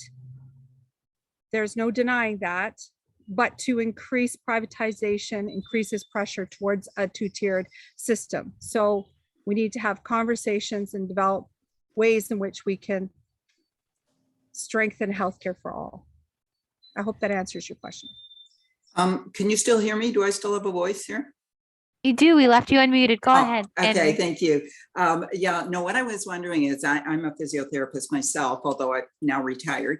So in terms of the home care piece, that there are companies that provide that service through the Ontario Health Plan. So people who are receiving those services don't have to pay, it's covered, but they're a private entity that's employed, for lack of a better term, who gets the contract from the province to provide those services, because the province can't employ 8 million healthcare workers directly. So this is what's being done now. So as long as the care that's being provided to people is not costing them out of pocket, then if it's being, provided by another company, that's not a problem.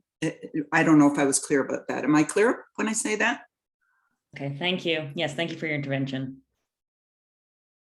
Next on the list.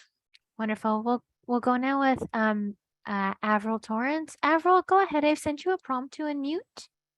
You can just click on the microphone. Thank you very much. And you can hear me, Stacy? Yes, we can. Go ahead. Thanks kindly. I just, this is to the amended motion that includes home care. Just from a perspective of being now in British Columbia, the sort of blanket term used here is home and community care. And I just wonder if that would be considered friendly by the part of the motivator. So just a note on process here, our council rules only allow for friendly amendments where it's correcting kind of an obvious error or something of that nature. A typo, clearly where a different word is meant. So you would have to introduce that as an amendment to the amendment. I'll see if you're willing to do that. Well, it strikes me as long as it's, given the nature of the motion, home care could be that blanket term, but I think it's just on the part of those who get involved in the actions to recognize that it's just the words often used in British Columbia are community care. I don't think an additional motion is necessary. Okay, thank you for that. Next, Thank you, Avril. I'm not seeing any other hands up at this time. Oh, here we go. If you've just popped up, we have Robert Reed. Robert, go ahead. I sent you a prompt to unmute. Yes. As a physician who recently retired after quite a few years practicing as an ophthalmologist, I've thought a lot about privatization and how to put it down into more concrete, simple terms. One aspect is that if there is any new venture planned locally or nationally, whether which may contain some privatization or may not, there are three, you can bring everything down to just three factors. Does it increase access to care? Or does it decrease cost? Or does it improve the quality of care? Those three things. If there's something that can improve one of those without making one of the others worse, it's okay. But if it doesn't accomplish that, it's not. One example of something that improves all three is in Nova Scotia. We had in the nursing homes care by design, where extended care paramedics go into nursing homes when there's an acute event and evaluate things there. And they found that 80% of such happenings did not have to go in an ambulance into the emergency and possibly become inpatient people. So it saved the cost, for the cost of having family doctors on call to respond to the paramedic who's with the patient in the nursing home and decide with the emergency doctor working at the time. Those three decide. 80% don't have to go, so it saves the cost of the ambulance, it saves the cost of the emergency, but the big thing is it opens up the emergency and inpatient baits to everyone else, including elective surgeries, so it speeds them up. And one thing it decreases is those people who've finished in the hospital, they're ready to leave clinically, but they can't because there's no place to go. And these people are cost $1,000 a day. And if they get into a nursing home it's, or home, it's $150 or $50 a day. And so all three things, it decreases costs, it increases access, and because so many more people get the attention, it increases quality of care. So if we can come up with those things, it's good. Just one other aspect of looking at privatization. Say there are 100 people in the wait list for hip surgery. Those patients on the wait list of surgeons, every patient is clinically put in that order. They're number 1 to 100 according to clinical need, how bad they are, how long they've already waited, and so on. If you go, you then say, well, can't we save time by having a private clinic and people can go there and get faster access and their surgery quicker? Well, if you do that and patient number 100 goes to such a place and pays extra money, who is looking after the patient?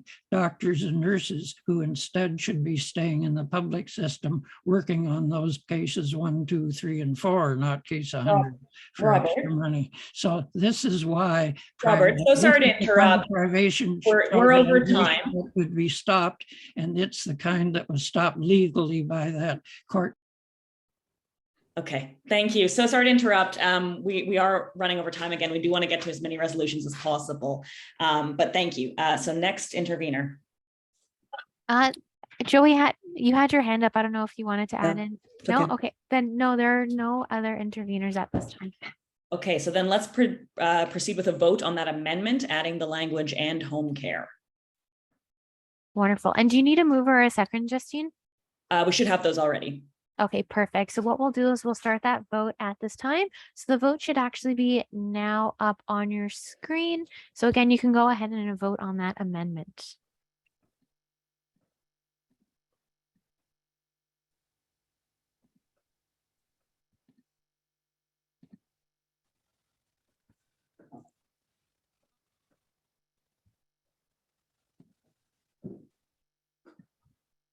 We'll just give it another 30 seconds or so because votes are still coming in.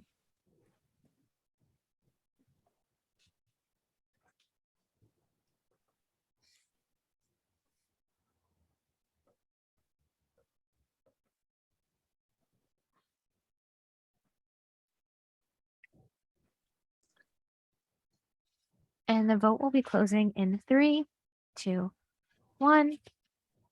And for this vote, would we like, again, sorry, just for the panelists, do you want, again, percentages or do we want numbers? What would we prefer? Christina, do you have a preference?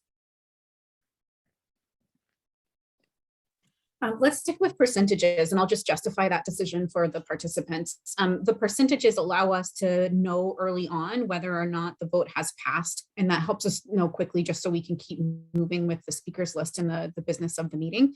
But I do want to assure you that we are going to receive full reports on the voting afterwards. We will do due diligence to ensure that quorum is met when those votes take place.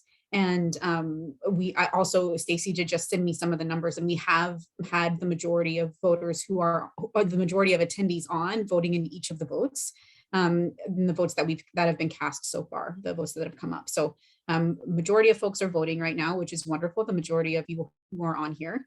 We will do due diligence to make sure that we've met quorum, recognizing the technological issues we've had, and we can post those numbers on the AMM website after the AMM. It may take us some time to get that to you all, but we will post it so you can see it. And in the meantime, we'll keep using percentages so that we can move forward with the business of the meeting. Wonderful. So in regards to that, we have 95 who have voted in favor, 3 who have voted against, and 1% have voted in abstention. Okay, thank you. We'll now move on to the motion as amended. Is there any discussion on the motion as amended? Yes, there is. So we will go with Allison Penton. Allison, go ahead.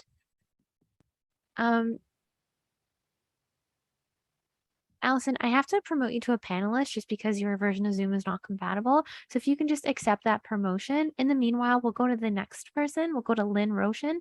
Lynn, go ahead. I'm going to send you a prompt to unmute. Lynn, if you can just click the microphone button. Hi, Lynn. Go ahead. Hi.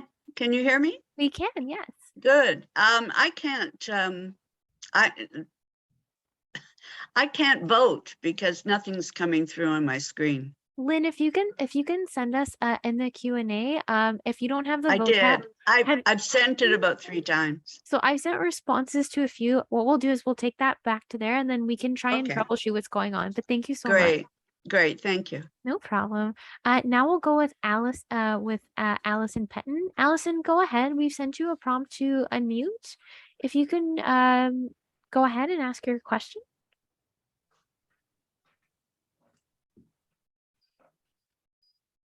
Allison? Okay, Allison, while we're figuring that out, we'll go to the next person. We'll go to Catherine Anderson. Catherine, go ahead. I sent you a prompt to unmute. No, I don't want to speak to the motion. I also was not able to vote. Catherine, all right, if you can send us in the Q&A, we will troubleshoot that as well. Thank you. Next we'll go with Ann Pohl. Ann, go ahead. And if you can just click on the Yeah, I just did. I would like to, mental health services should be in here. And I don't exactly see where to put it. I think it needs to be both in the bullets, and it also needs to be in under to campaign for an early introduction of single payer pharmacare, and I guess a separate phrase after that, provision to campaign for, and also to campaign for access to mental health services. I don't even know how to word it. I'm just stunned it's not in here. I don't really know how to word it. It should be, I mean, the thing is that between COVID and climate anxiety and people losing jobs and all the other issues that we know about, plus the ongoing situation with suicides and suicidality among youth, and in particular among Indigenous youth, and the number of young people that are on psychiatric medications to dull them because of their anxieties and their mental health situation, and the impossibility of getting mental health services for most people. It definitely should be in here. And I had to fight to get it into the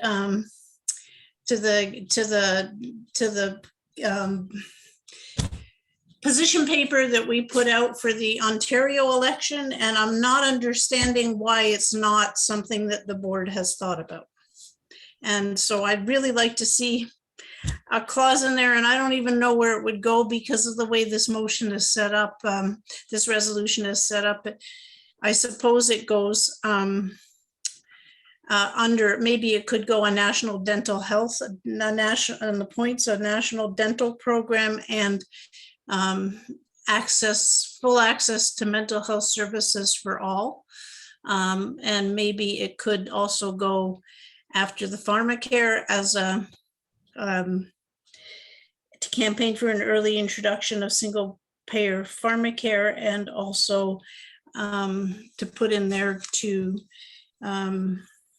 provide universal access to mental health services.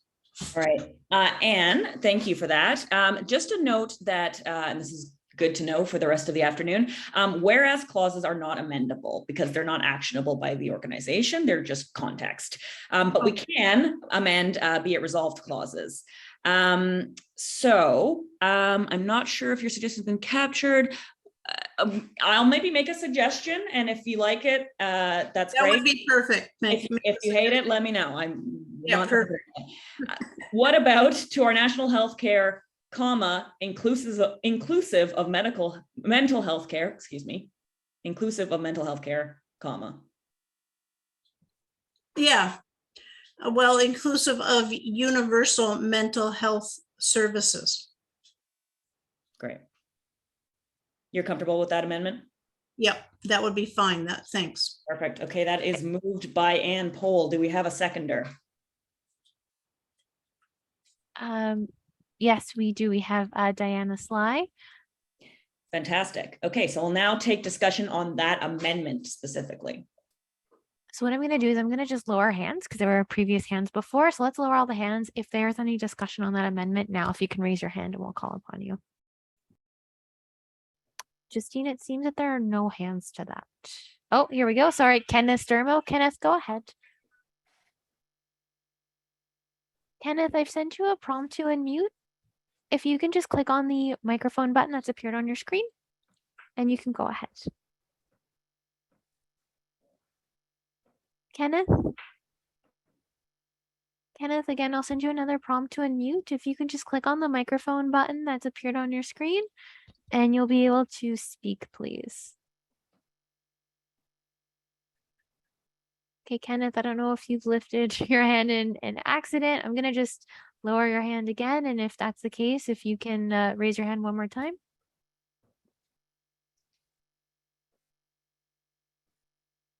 All right, it seems like Justine, no other hands have come up. Okay, let's proceed to a vote on that amendment then, please. Wonderful. And Justine, can you just give us again one more time that the wording so we can fix that appropriately? Yeah, so we added, after national healthcare, we added comma, inclusive of universal mental health services, comma. Perfect. We'll just update that right now. Thank you.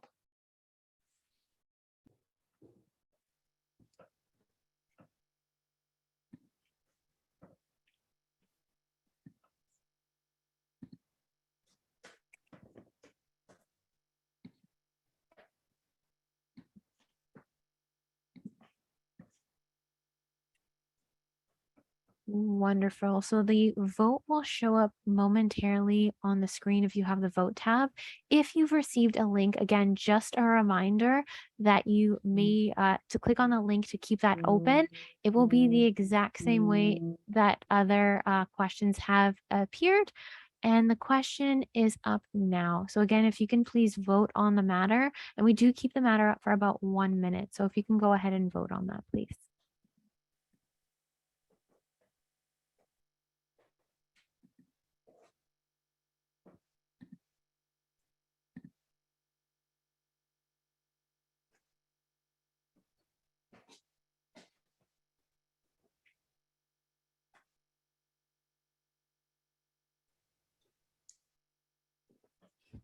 Wonderful. We're seeing votes come in, so we'll close it in about 30 seconds.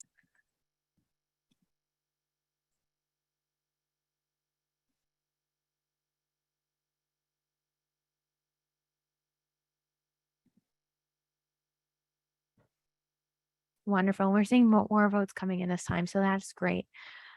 So the vote will close in 3, 2, 1. And for this vote, the update is as follows. We have, in regarding to this, 96 in favor, 3% against, and 3% abstentions. Okay, we'll move now to the resolution as once again amended. Are there any interventions on the resolution as amended? Yes, we have a hand up, Lorena Penderson. Lorena, go ahead. If you can send sorry, I've just sent you a prompt to unmute. If you can click the microphone on your screen that's appeared, and you'll be able to speak. Lorena Penderson, go ahead, please.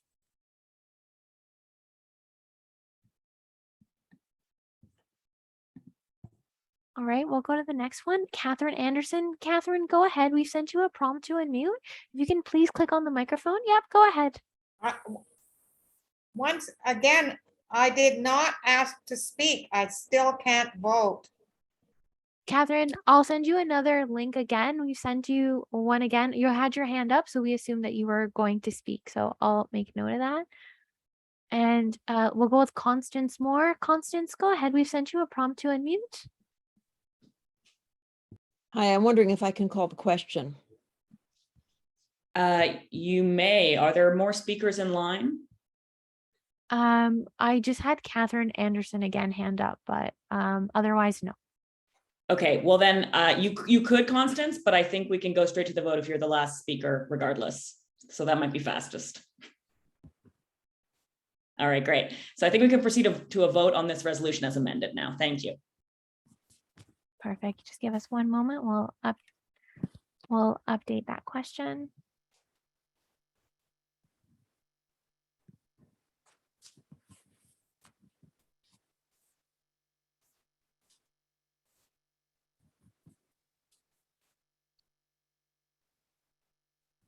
Wonderful. And the vote will come up on the screen momentarily. If you can please vote on the question that's up at hand, we'll give everyone a few moments to do so.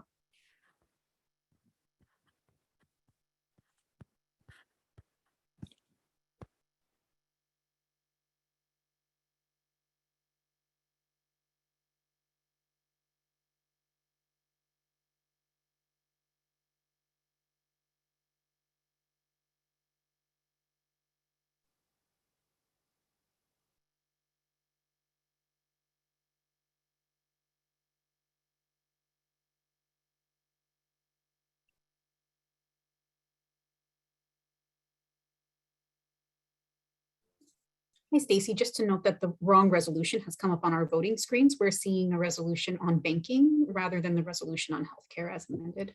Okay, perfect. We'll just stop that and update that. Apologies for that. Thank you.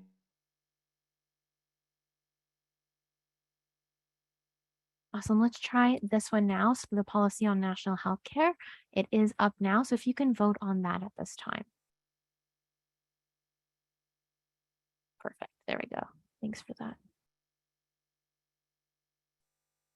Again, if you're having any issues, if you can send it to me in the Q&A and I'll address it there. Thank you.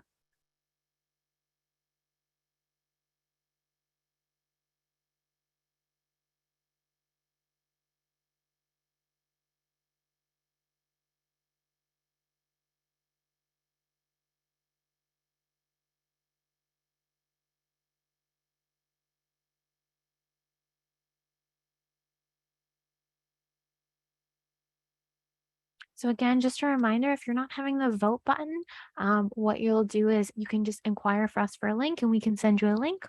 Alternatively, you can go back into your email, click on the same email that you've used to join, and that will have the question pop up. And just a reminder, the questions only pop up for about a minute or so. If it says there's no question going on, then it's in between questions. So we'll now close this question at this time, and we'll update that for the vote. And for this resolution, the numbers is as follows. We'll have 96 in favor, 2% against, and 1% abstentions. Okay, thank you. We have exhausted the time allotted for policy resolutions, so we're now going to move on to action resolutions, specifically resolution A Just Recovery from the COVID-19 Pandemic submitted by the Hamilton chapter. Do we have a mover from the Hamilton chapter who would like to motivate? Please raise your hand. We can get a mover to raise your hand at this time. Wonderful. Oh, had a hand go up and down. Just give it a few more seconds. Again, just a reminder, if you can click on the virtual hand on your screen. Wonderful. I have Marilyn Hay as that mover.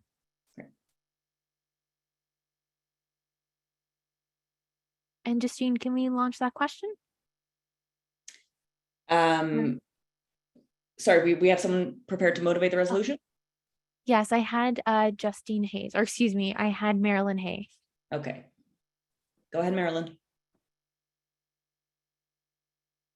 Marilyn, go ahead. I think you lowered your hand. I'm not sure if you just wanted to, no. Okay. I was just moving it so we Moving could it? get someone to motivate. I'm not here to motivate this Okay, one. perfect. Sorry. No worries. Thank you for clarifying. We don't need a motivator for the resolution. We can simply move to discussion on this resolution. I neglected to read it. I will do that now. It is on your screen, but regardless, be it resolved that the Council of Canadians raise concerns about the effects of extreme increases in corporate profits on affordability for both households and governments by urging the federal government to implement an excess profits tax by adding 15% tax on companies with more than $10 million higher profit margins than normal, close egregious corporate tax loopholes, first by the deduction of interest expenses that should be limited to 20% of gross profits. Second, set a $1 million cap on executive salary deductions. Third, eliminate the preferential tax treatment of capital gains. Raise the corporate income tax rate by increasing the corporate tax rate to 20%, and improve corporate financial transparency by speeding up the implementation of the publicly accessible beneficial ownership registry. Are there any interveners on the resolution?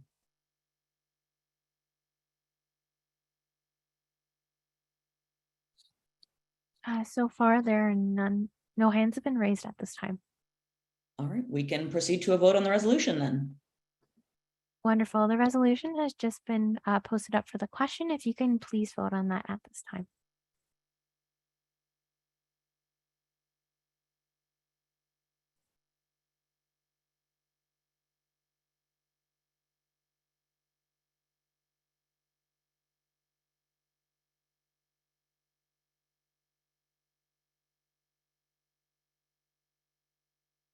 And we're having votes coming in as well. Just give it a few more moments.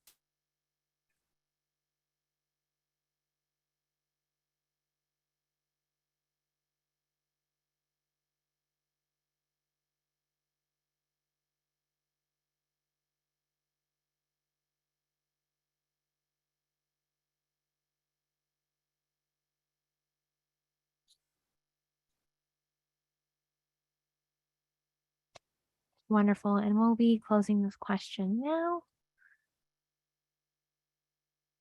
And for this question, let's just update that. And we have as follows.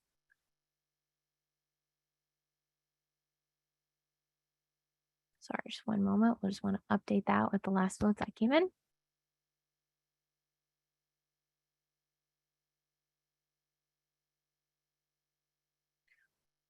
Wonderful. So we have as follows. We have 90 in favor, 4% against, and 4% abstentions. Okay, thanks very much. We will now move on to campaign resolutions, and then we will break, and then we will return to campaign resolutions. A note that if by some chance we do get through all the resolutions, we can return to the policy resolutions that were left unaddressed. Okay, but right now we'll move to resolution, a campaign resolution on the climate emergency. It is moved by the board. I will read it and then we'll seek a motivator. Therefore, be it resolved that the Council of Canadians continue to prioritize the climate emergency among its campaigns, and be it further resolved that the Council's climate emergency work focus on an effective just transition strategy encompassing every sector of the economy, with worker representatives at the table as plans to wind down the oil and gas sectors and decarbonize the entire economy are designed and implemented. Public funding for sustainable green energy alternatives that provide stable and well-paid jobs with a corresponding elimination of fossil fuels and nuclear power. Reallocation of pension fund investments for public sector plans and CPP to clean energy and other investments for the common good. Respect for Indigenous rights and sovereignty throughout this transition by including Indigenous peoples at every step of design and implementation, and inclusion of all communities impacted by the transition. Again, that's moved by the board. Do we have a motivator? We do. We have Marilyn. Hey, Marilyn, go ahead. I've sent you a prompt to unmute. If you can just click on the microphone button. Hi, can you hear me? We can. Go ahead. Great. First, I just wanted to point out that as a result of the town hall on resolutions, we had the 2 amendments that are in blue that have been approved by the board for moving forward for a vote as we address this resolution today. As the motivator, I just want to really stress how urgent, increasingly urgent this is. We are completely out of time. And this memo doesn't seem to have gotten to the oil and gas companies or to our governments. At this point, there are ever more and larger projects being developed by the oil and gas companies and approved by governments that would, each of them, as now called carbon bombs, raise the amount of emission pollution by what China is doing every 10 years. It's outrageous. Scientists are pointing out that we are now in danger of making our own species extinct. We are having weather disasters that weren't expected until 2080. We have the most carbon in the atmosphere as we've had in 400 million years. And we just desperately need to have this moratorium as shown in the First Amendment to endorse the fossil fuel non-proliferation treaty to stop all new wells and projects. We also have expanded this from what we've been doing in the past under Just Recovery to address things like the pension plan funds. Just in terms of our current public pensions in Canada, 80 Canadian pension directors, trustees, and investment managers are affiliated or employed by 124 different roles with 76 fossil fuel companies. Surely this is a conflict of interest. The current new president and CEO of the Canadian Association of Petroleum Producers, the largest lobby group against our federal government, was the investment manager of Canada's CPP investment fund for the past 10 years.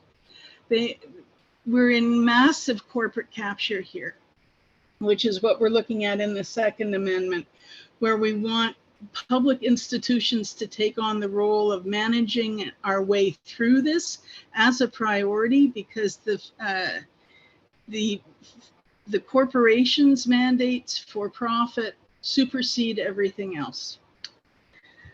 I think we are all seized of the climate change emergency, and that we're fast cascading into tipping points. I don't think I have to belabor the import of this resolution, so I'll stop there. Okay, thank you. So amendments have been proposed by Marilyn Hay.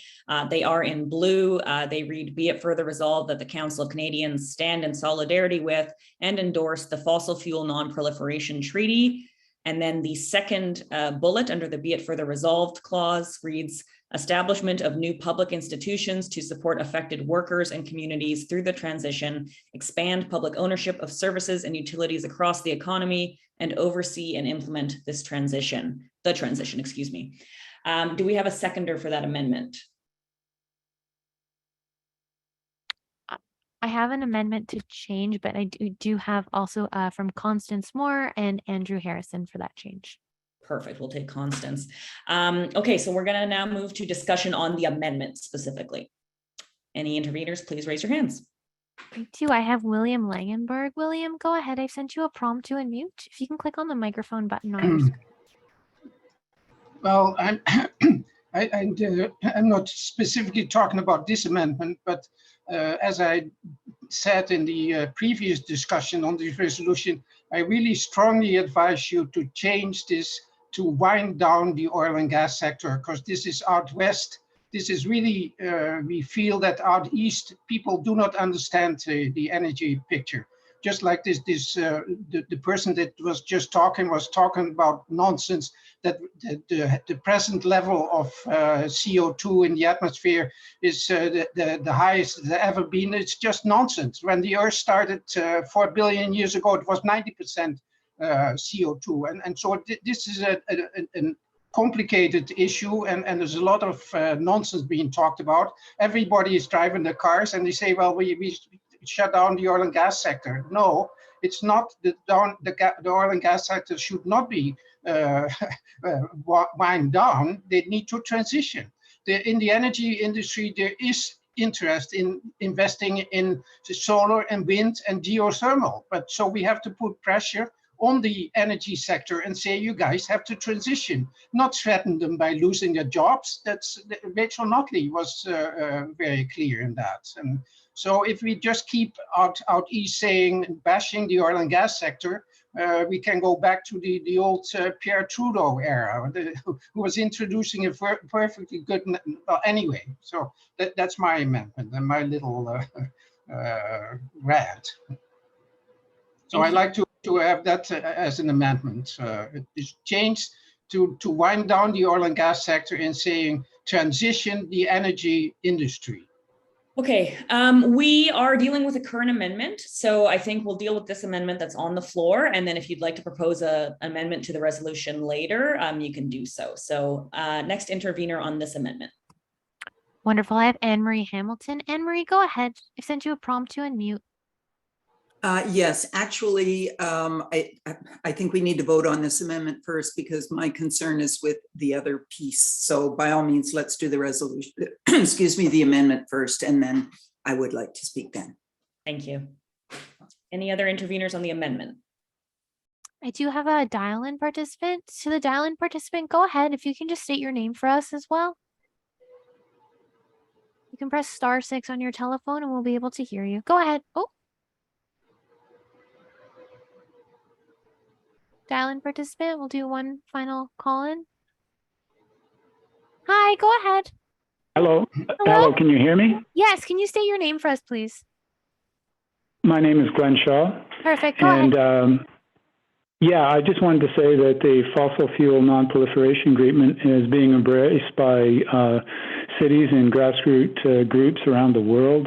Broad-based support is always the precursor of meaningful change, and seeking opportunities to be heard. Saying what people are thinking inspires change, and we are one of many reinforcing and requiring a non-proliferation of fossil fuels with a fair, phased out, and just transition.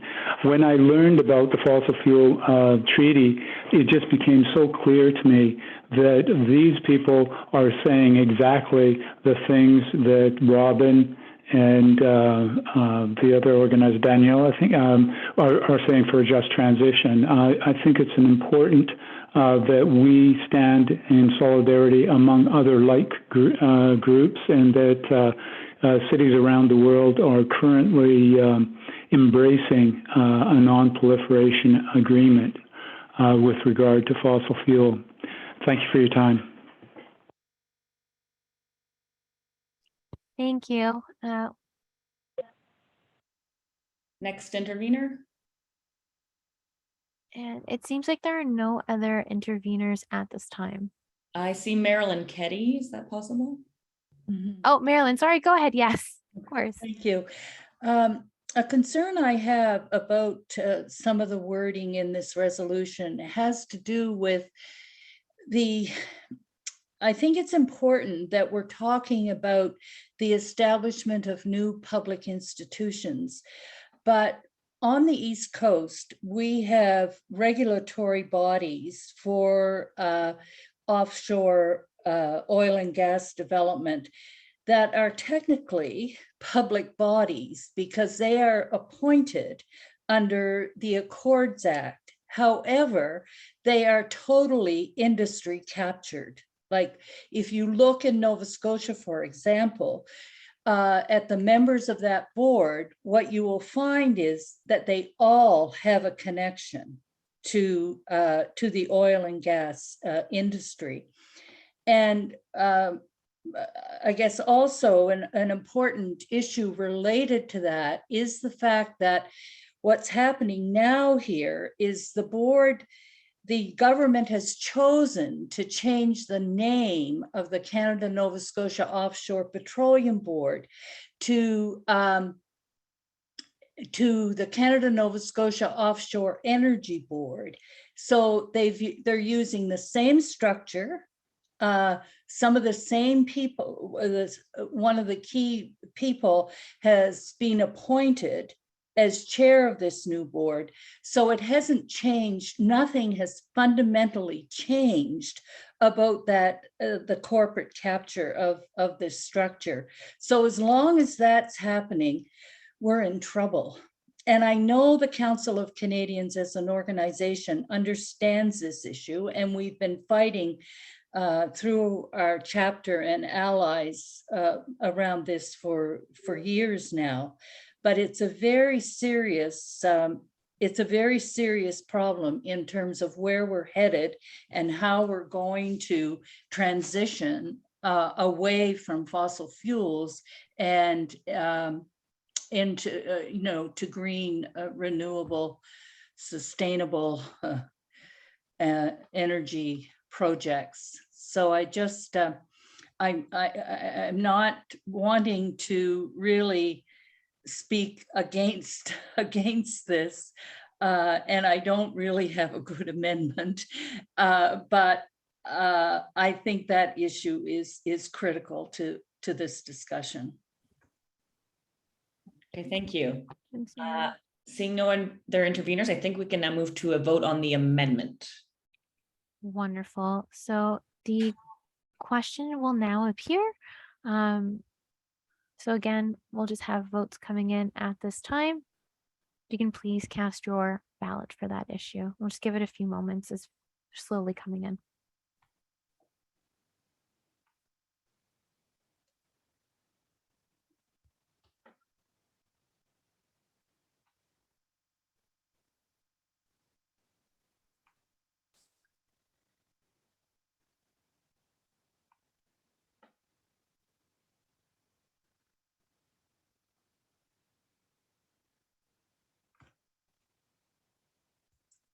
And we're just going to leave this question on for another 10 seconds or so. We'll come up with the results for the vote.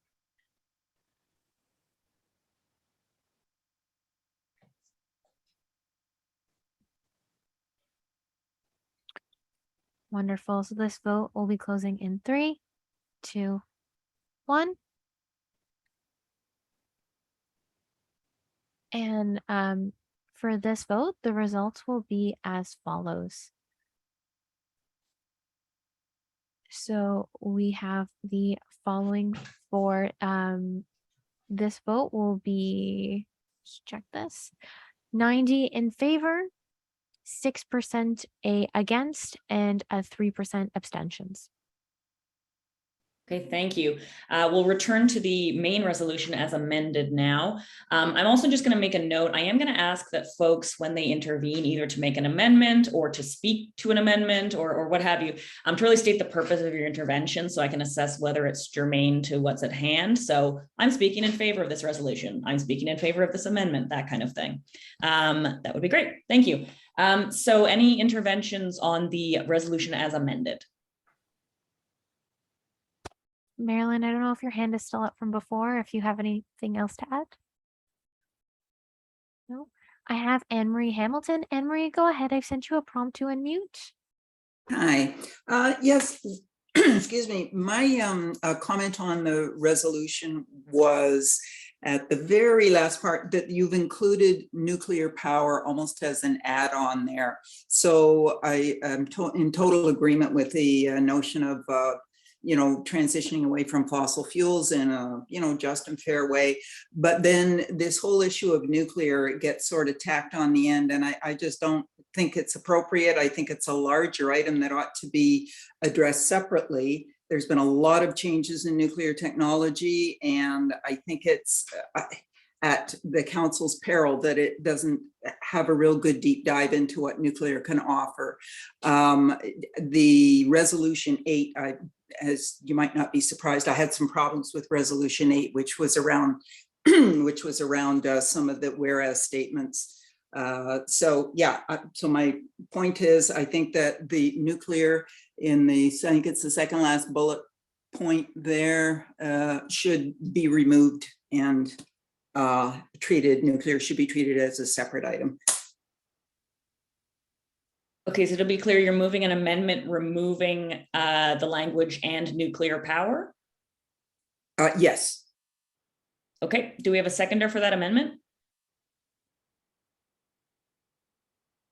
We have Robin Sundstrom. Okay, so now we're dealing with the amendment to remove the words "and nuclear power." Any interveners on that amendment? I have Mary Ann Shannon. Mary Ann, go ahead.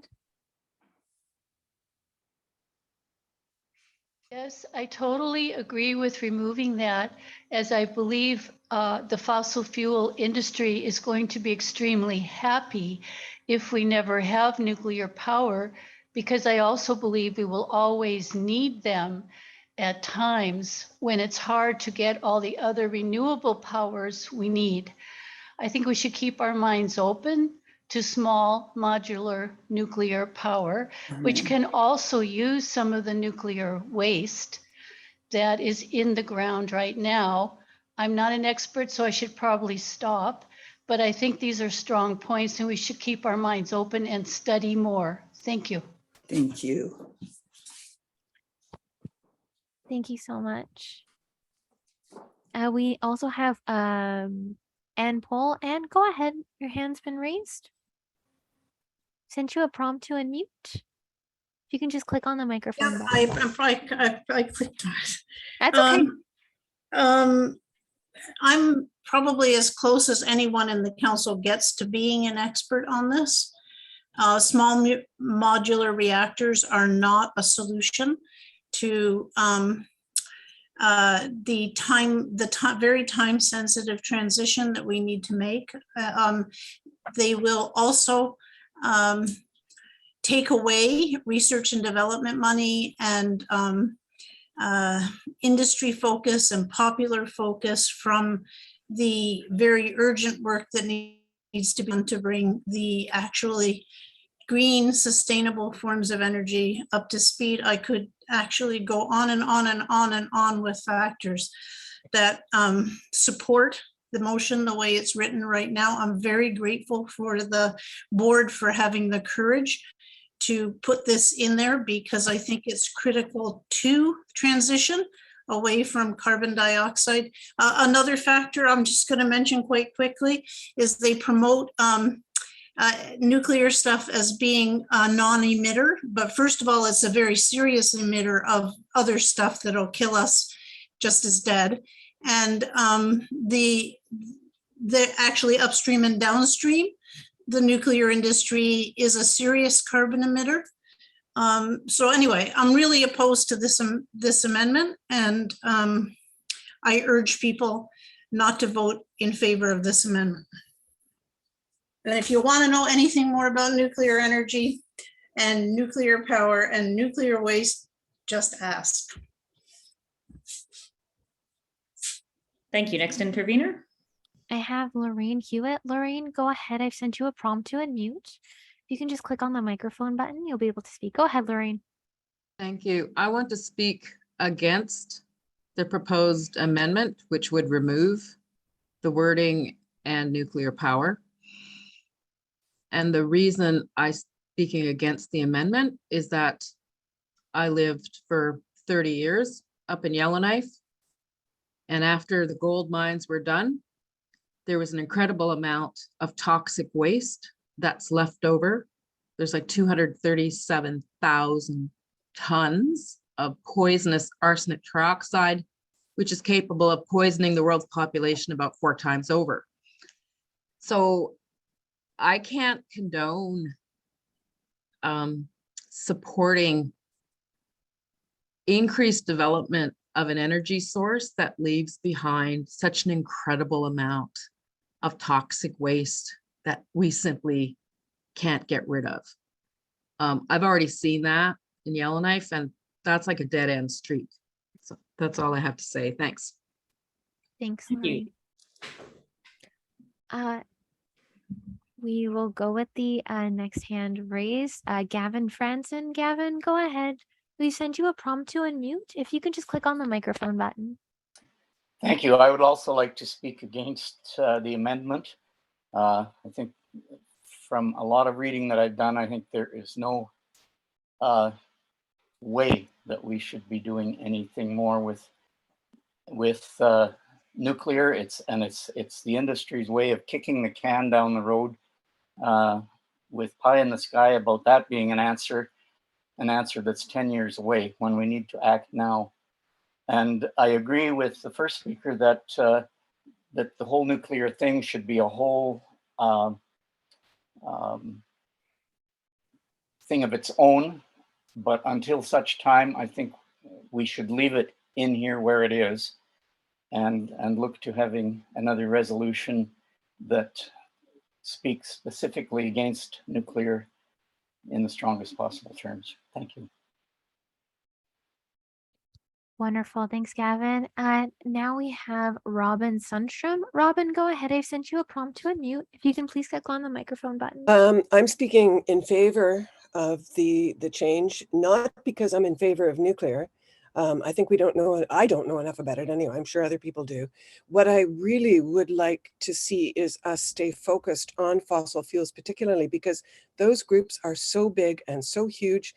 And if we give them this distraction, they will wind up deflecting us so that we can't sustain, or that it's harder to sustain a strong argument against fossil fuels themselves.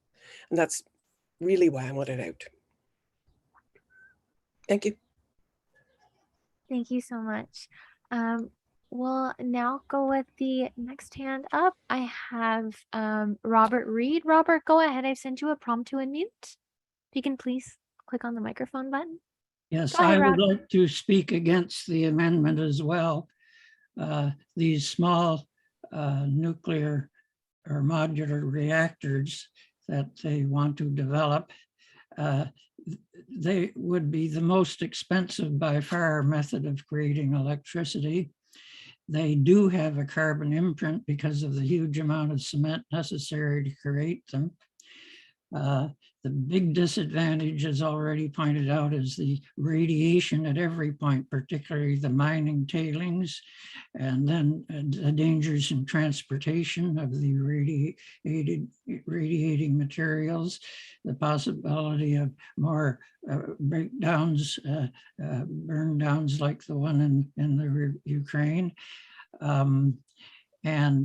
Most specifically, those, if these are built and distributed around the world, the uranium in them can be broken down to plutonium. And if this isn't supervised worldwide, this can create new nuclear weapons.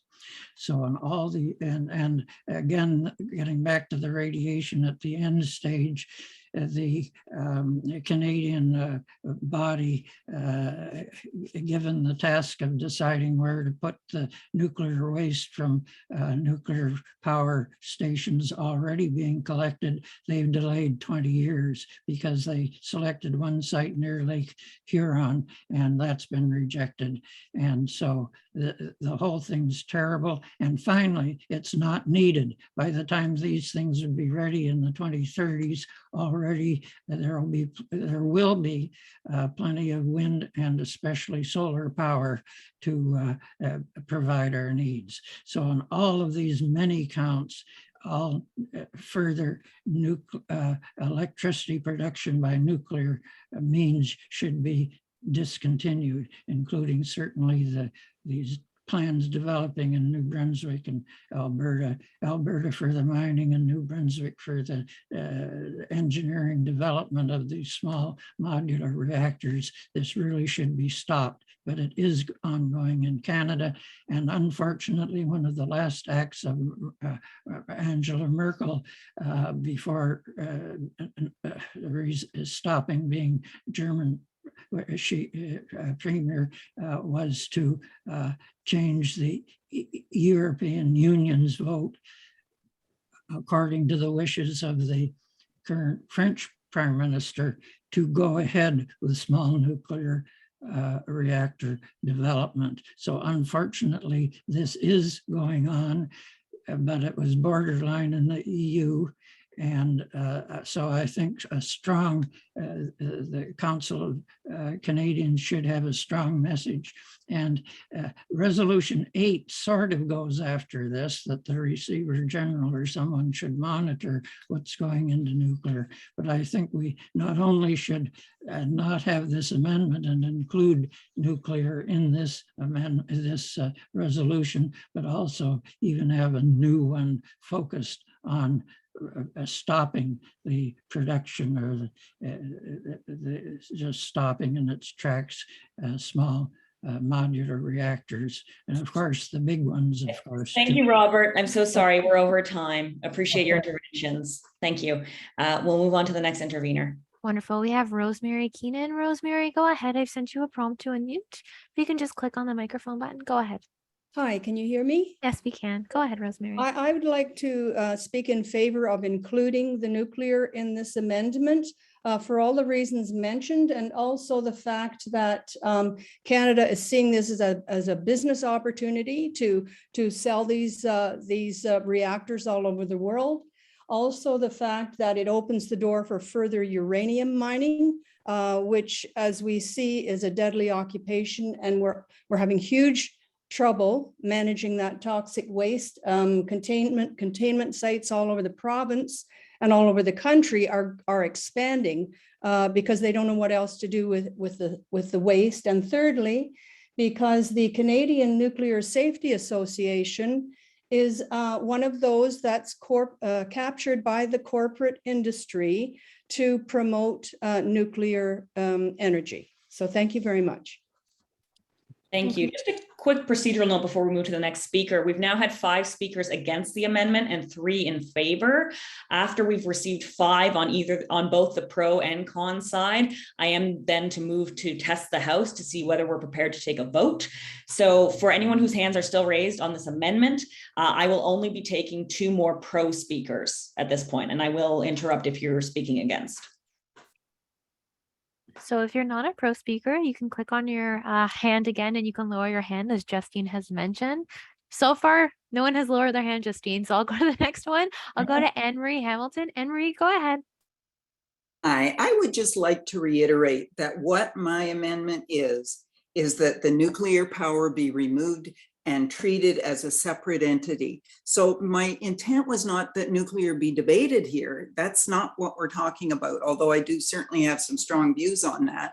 But the fact that I think leaving the nuclear power in detracts from the biggest part of the amendment, which is to look at the transition away from fossil fuels. Okay, so I'm not trying to debate whether we should have nuclear power. I'm just saying I don't think it should be in this amendment I think it should be debated and done as a separate entity. Okay. Thank you. One more pro speaker. We'll go with Stephen Crozier. Stephen, go ahead. Sent you a prompt to unmute. If you can click on the microphone button on your screen. I think I just did that. So if you Yes, can we hear can me. hear you. Yes, we Yeah, can. Go yeah. ahead. Yeah, actually, I think the motivator for this amendment just said pretty much what I wanted to say. You know, this is not a debate about whether or not nuclear energy is the way to go. This is just dropping it so that we are focused on what really needs to be done. And we don't want to open ourselves as a target and get distracted from what it is that we're trying to achieve. We're not saying nuclear is good. We're saying let's not include it in here. Let's focus on what it is that we're trying to achieve and not be distracted by something that could down the road hurt us whenever be a roadblock for us for really getting our message across. So thank you very much for the opportunity to speak. Thank you. Okay, thanks very much. So we've had 5 speakers in favor of the amendment, 5 speakers against. So now, unless there is any opposition, we are going to proceed to a vote on the amendment. I do have one hand up. Yeah, Rosemary Keenan. Rosemary, go ahead. I've sent you a prompt to unmute.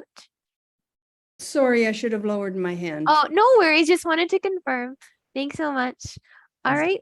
We'll now start that amendment. So the question has now been put up for a vote. So if you can please vote on that at this time.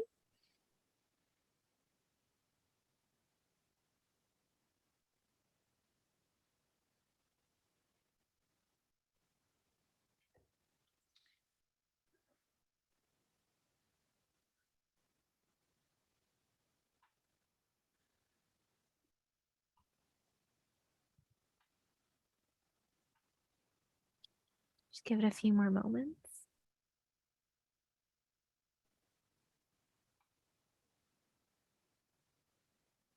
Just a reminder that it is the same link to vote. If I've sent you a link in the past, it would be the same link. You can just refresh or just re-click on that link.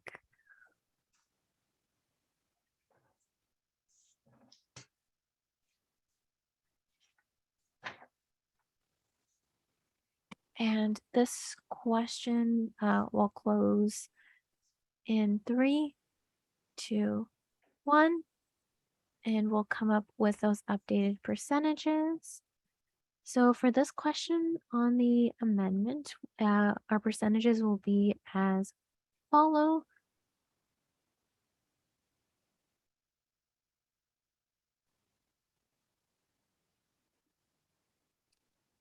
Sorry, I just want to make sure that's the correct number. Okay, perfect.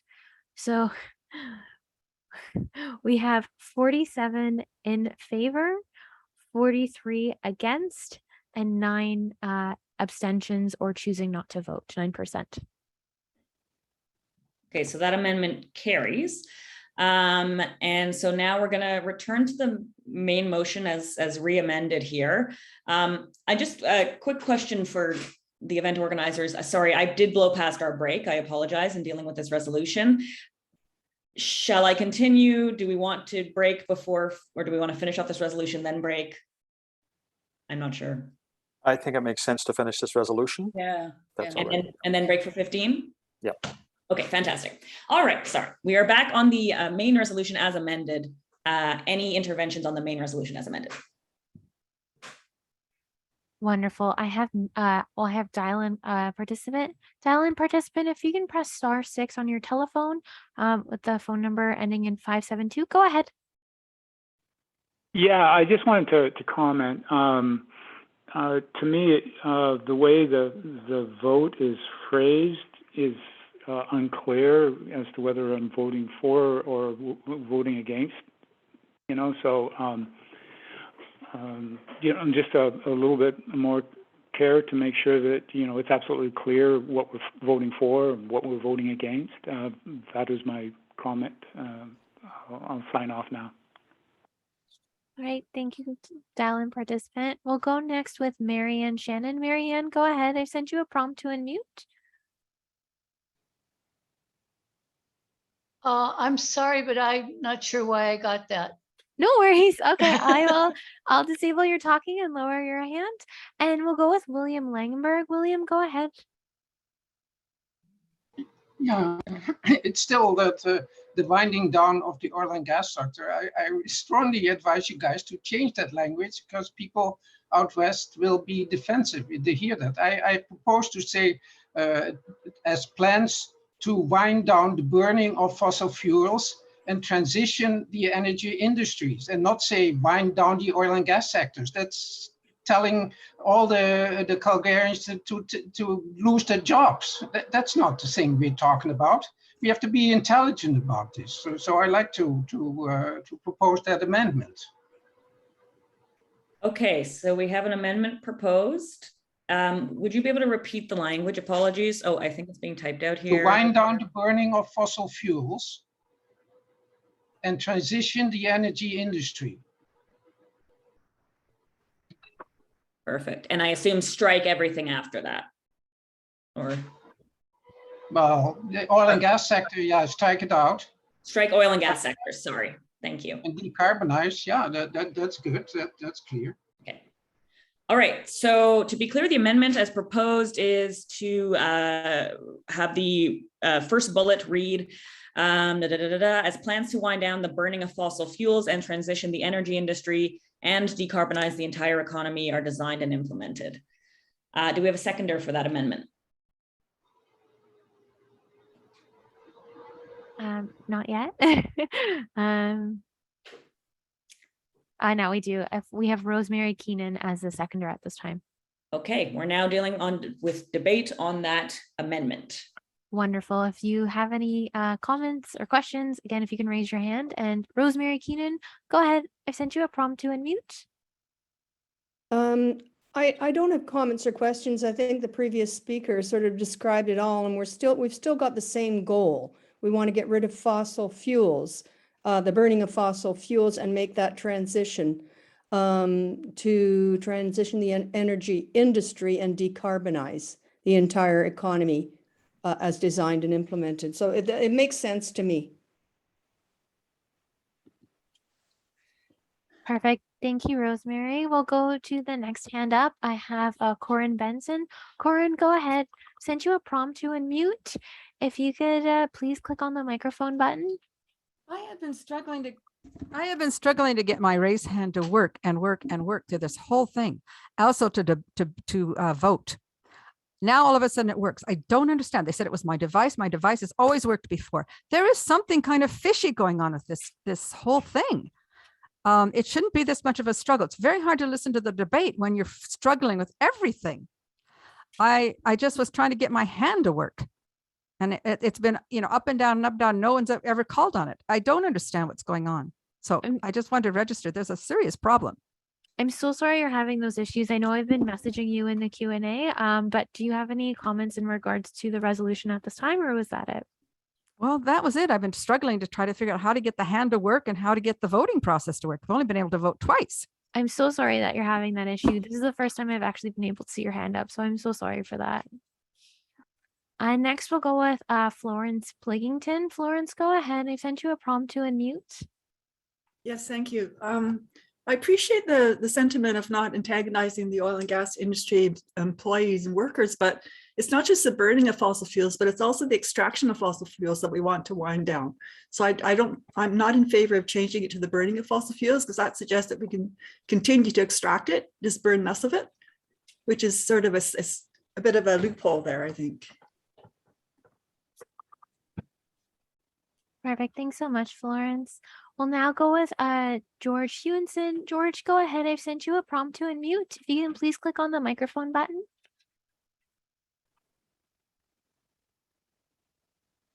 George, go ahead. Oh, George.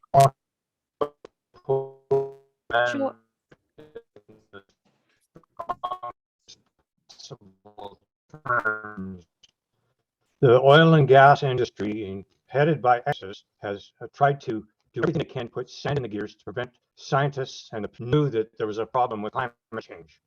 And right now, I think anything that waters down the fact that the main culprit isn't isn't the workers in the oil and gas sector, but it certainly is the big five oil corporations. And I think that anything that, tends to minimize their responsibilities for this, and the fact that the federal government is complicit in this, and the government of Alberta is complicit in this, and that we pump more carbon dioxide into the atmosphere.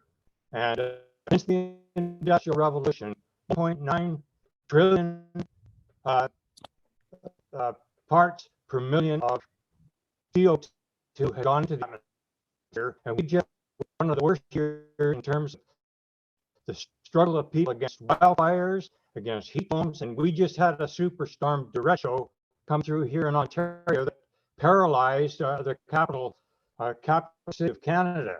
So I think anything that waters us down, I think, is completely, we're just kicking the football down the road. Thank you. Thank you, George. We'll now go with Marianne Shannon. Marianne, go ahead. I sent you a prompt to unmute, Marianne. You can go ahead. Okay, got it.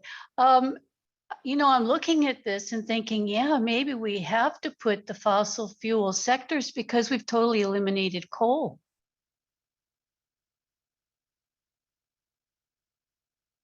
Is that it, Marianne? Yeah, I okay. just think part of the fossil fuels and coal is, some of the biggest problem. All right, thank you. We'll now go to the next hand raise. William Langenberg. William, go ahead. Send you a prompt to unmute. Yeah, I think it's important that people understand what we're facing here. I heard this person saying, "Yeah, I'm against this amendment because they will still be digging up fossil fuel." Of course, they wouldn't be digging up fossil fuels if they wouldn't be burning them. So, and there was the other person saying, "Okay, it's we have to be hard on the oil and gas sector." Yeah, we have to be open about it, and because one of the things, the main people putting the CO2 in the air, the majority is in Ontario. It's not in Alberta and Saskatchewan. We're digging up the stuff that you guys burn in the east. There's way more people driving the cars. It's really the people driving cars and burning the natural gas in their homes to stay heated. And I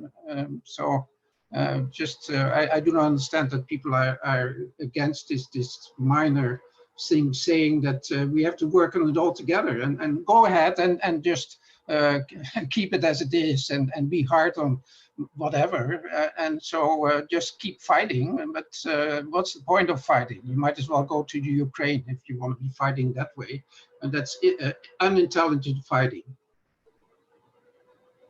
Thank you so much, William. And we have Marilyn Ketty. Marilyn, go ahead. Yes, I think I'll call for the question. I was going to speak to it, but I think most everything has been said. Okay, so we're going to go to a call the question vote on calling the question on this amendment. If that vote passes, then we'll move immediately to a vote on the amendment.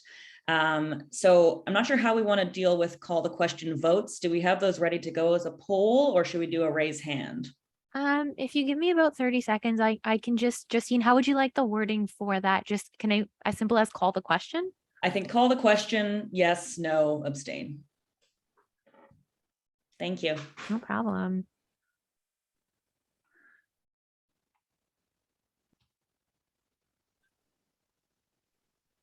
All right, so momentarily you will see it pop up on your screen as simple as call the question. So just give me 1 second here. All right, so it should now be appearing.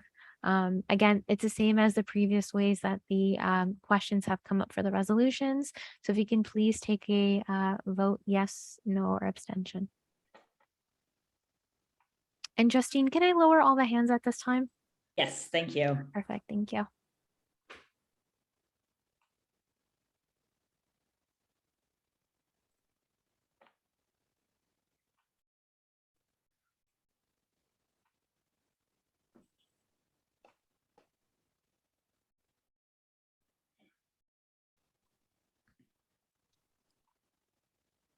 And we'll just give it a few more seconds here.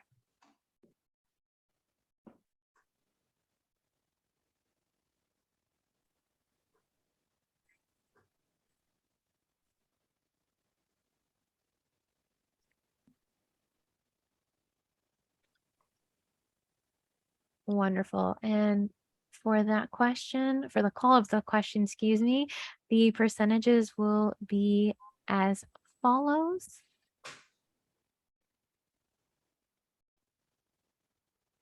81% have voted yes, 12% have voted no, and 6% have abstained. Okay, so the question has been called. We can now move to another vote, the vote on the amendment. So the addition of, or the amendment there in green, burning of fossil fuels and transition the energy industry and striking of oil and gas sectors. And just one more question for you, Justine, to have it appear properly to make sense, how would you like it worded? Do you want me to just say like as simple as amendment vote, or do you want me to add in a little bit more? Because I think some members were confused. Okay.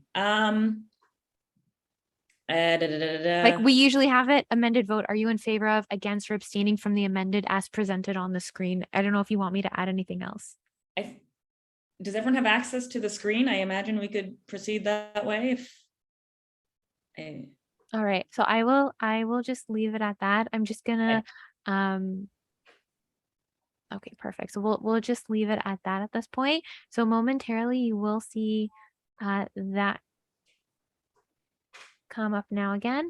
Again, that question is up for the amendment vote. Yeah, and I'll just, for anyone who maybe can't see the screen, I'll say it orally. So it is to change the first bullet to read, to wind down the burning of fossil fuels and transition the energy industry, and to strike oil and gas sectors.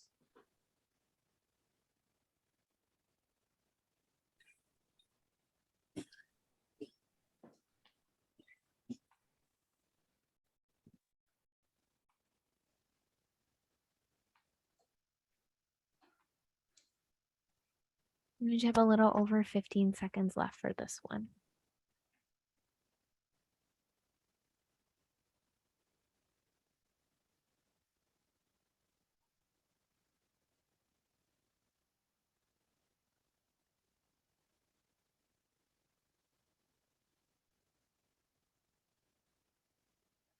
Wonderful. And this vote has now ended for the amendment, and the percentages will be as follows.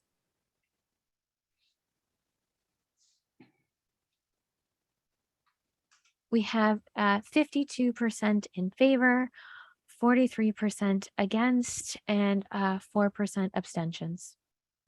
Okay, so that amendment carries. We're now back to dealing with the main resolution as amended. Are there any interveners on this main resolution as amended? So if you have that, if you can raise your virtual hand, wonderful. I have Mary Ann Shannon. Mary Ann, go ahead. I've sent you a prompt to unmute.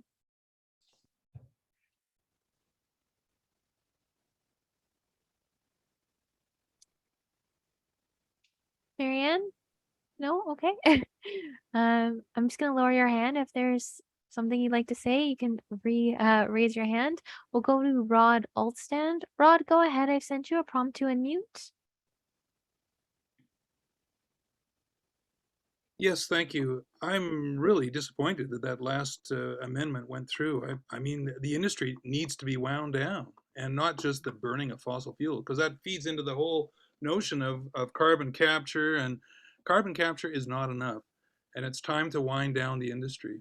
So I'm disappointed about the way that this has gone, and I too wonder if people understand what they're voting for. Like I can't believe this. This is disappointing, and it also shows that we as chapters, we need to be organizing, I guess, more to make sure that we have more people on side. Like I can't believe this. So I mean, this is a really watered down motion. So I do speak in favor of it. And by the way, I think that was somebody mentioned a while ago, that when we speak, we should be very clear and start off by saying if we're in favor of or opposed to what's being called for here. So I'm very clearly saying, okay, I'm voting in favor of this motion, but I'm disappointed that it's been watered down as it has been.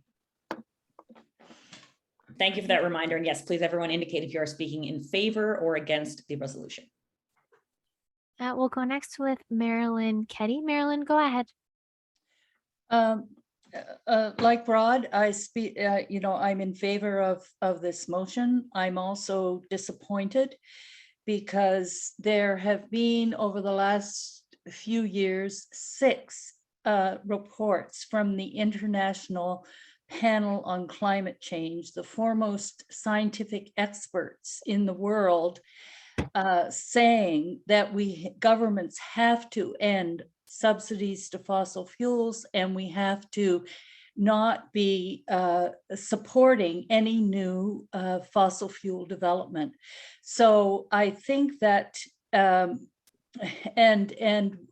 we were Council of Canadians was part of a survey in Newfoundland and Nova Scotia a couple of years ago, where people clearly, in response to a question, said 85% of those polled said we have to transition away from fossil fuels, but at the same time protect those people who will be most affected by that. And so I think as a council, through our Just Transition program, we are working very hard to ensure a just transition. But I also do think that we need to listen to the international panel and be consistent with trends in the world if we are ever going to save ourselves from this climate crisis. Thank you. Thank you. We next have Marilyn Hay. Marilyn, go ahead. I've sent you a prompt to unmute. If you can click on the microphone button. Thanks. Yeah, I'm not sure even where to start here, but with regard to that last amendment, the issue is not simply to stop burning. Canada exports a lot of fossil fuels to other countries, and we are now investing literally billions every day looking for new extraction points so they can continue to make their profits. We have a just transition process that is geared specifically to taking care of the individuals who are impacted because of job loss and so on, to help them relocate, retrain, whatever they need to do.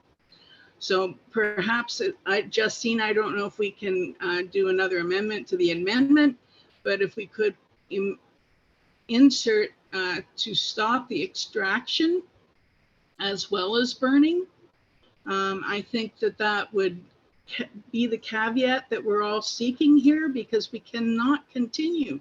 This industry is not even slowing down. They're escalating. So you'd be amending the main resolution, not the amendment. Is that what you're proposing? Well, we're so stuck with the wording here now, but at the table is plans to wind down the extraction of as well as the burning of.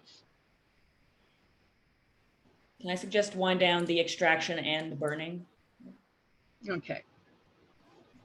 So that we get to the point that we cannot keep digging up more of this stuff and selling it elsewhere. Okay, so that has been moved. Do we have a seconder for that amendment? I do. I have David Lubell as a seconder. Justine, can I just have a panelist just send me just the correct wording, and I'll put that as the question? That would be really helpful. I can actually send that to you in chat. That would be great. Yeah. And then I'll just have that just to make it very easy. Okay. Are there any interveners on the amendment? So I'm going to just lower all the hands at this point. If you have or want to intervene at this point, as Justine mentioned, again, if you can raise your hand. All right, go ahead. Robert Reed. Robert, go ahead. I sent you a prompt to unmute. Yes, I'm strongly in favor of the last what the last three or four speakers have said. And I think I'm not sure that everyone who voted, of the 52% who voted for that amendment, knew what they were voting for. But I think that this new amendment inserting the word and extraction reverses that. So if we can have the and extraction of fossil fuels inserted in there, that'll reverse that one and bring us back to sanity, because a major issue of Canadians is the elimination of fossil fuels production, and how that 52%, I'm not sure they realize they're voting in some way against that. So I would strongly support inserting and extraction, which in effect reverses that previous amendment. And also this resolution now includes a previous amendment to increase or support the fossil fuels non-proliferation treaty. And that in effect would support the insertion of and extraction of, and reverse that amendment, the previous amendment that we just passed with 52%.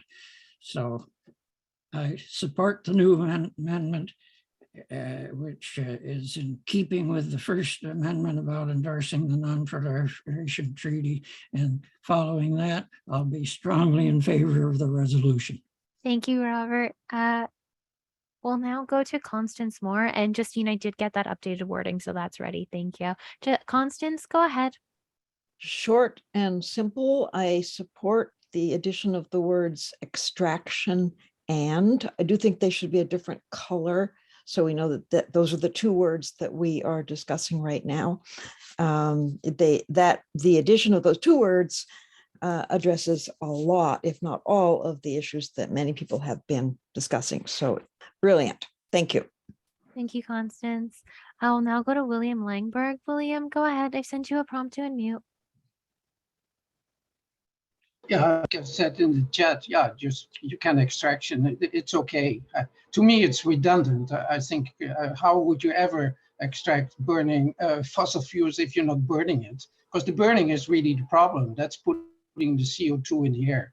If you would extract the tar sand to put the tire on your canoes like the Aboriginals did, there's no problem with it. But anyway, people do not understand the issue. And like Rod Alstad, who was so upset about the change of taking the words of the oil and gas sector out, it's just a non-problem. He doesn't understand exactly what we're talking about, but okay, this is good. Thanks, William. The next hand up is Sylvia Kojukaru. Go ahead, Sylvia. We sent you a prompt to unmute. Sylvia, if you can just click the microphone. Yep, there you go. Hi. Hi. Yeah. So I am speaking in support of this, also of the motion and of the change. I mean the addition, extraction, and also there's been a couple of messages in the chat, and I think it might be an important thing to define energy industry, since that includes renewable energy as well. So I don't know if adding like a parenthesis to actually mention coal, oil, and gas, and so that we don't refer to the entire energy industry. Thank you, Sylvia. And there are no other hands up at this time, Justine. Okay, so let's move to a vote on that amendment, the addition of the words extraction and. Wonderful. So the question is now up. If you can please vote on the matter at this time.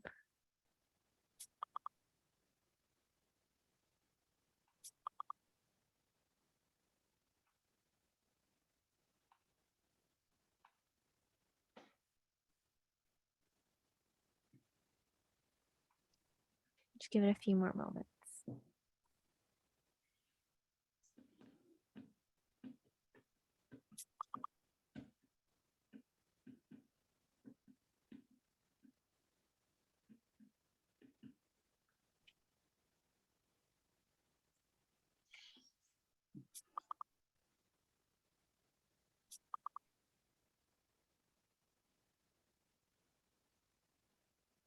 And the vote has now closed at this time, and I will come back with those updated percentages. Just one quick moment.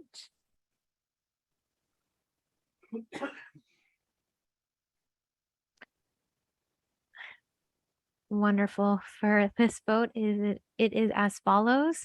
We have 98% who have voted in favor, 1% against, and 1% abstentions. Thank you. We are now again returning to the resolution as amended. Are there any interveners? If not, we will proceed to a vote. I have Lorraine Hewitt. Lorraine, go ahead. I would like to make a friendly amendment. We don't allow for friendly amendments unless they are a correction. So you'd be making a regular amendment. Okay. This is what I'm proposing, that we change the wording that says energy industry and change it to fossil fuel industry, which should cover oil, gas, and coal. That's what I'm proposing. Okay, Change so two words or one word. Change the word energy to fossil fuel. Okay, so the proposed amendment is to strike energy and replace it with fossil fuel. Yes. We have a mover. Do we have a seconder?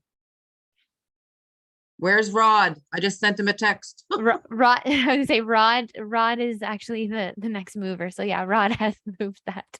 And I have a few more as well if you need additional.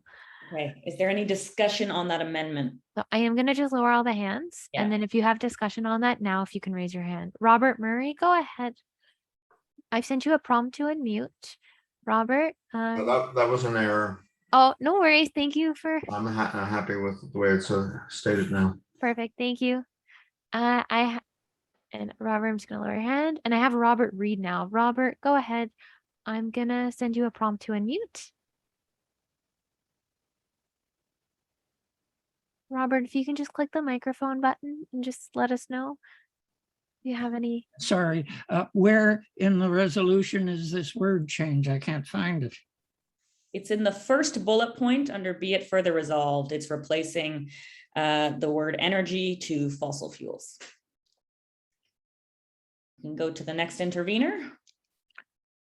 There are no other interveners at this time. Okay, let's move to the vote on the amendment. And is there anything, Justine, you want me to add for this amendment, or can it just be as simple as amendment vote? I think amendment vote, I will orally, it's on the screen and I will orally describe it as well. It is replacing, again, in the first bullet point, the word energy industry with fossil fuels industry.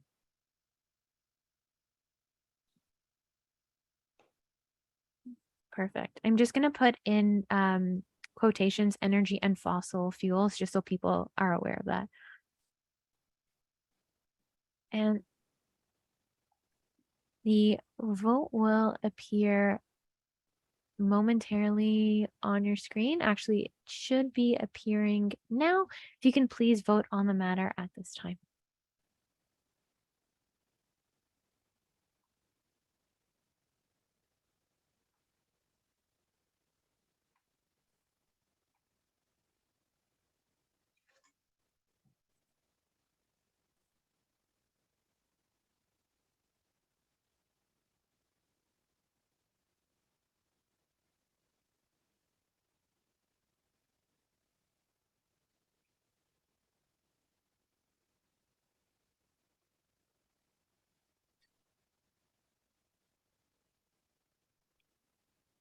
Awesome. And the vote will be closing in 10 seconds.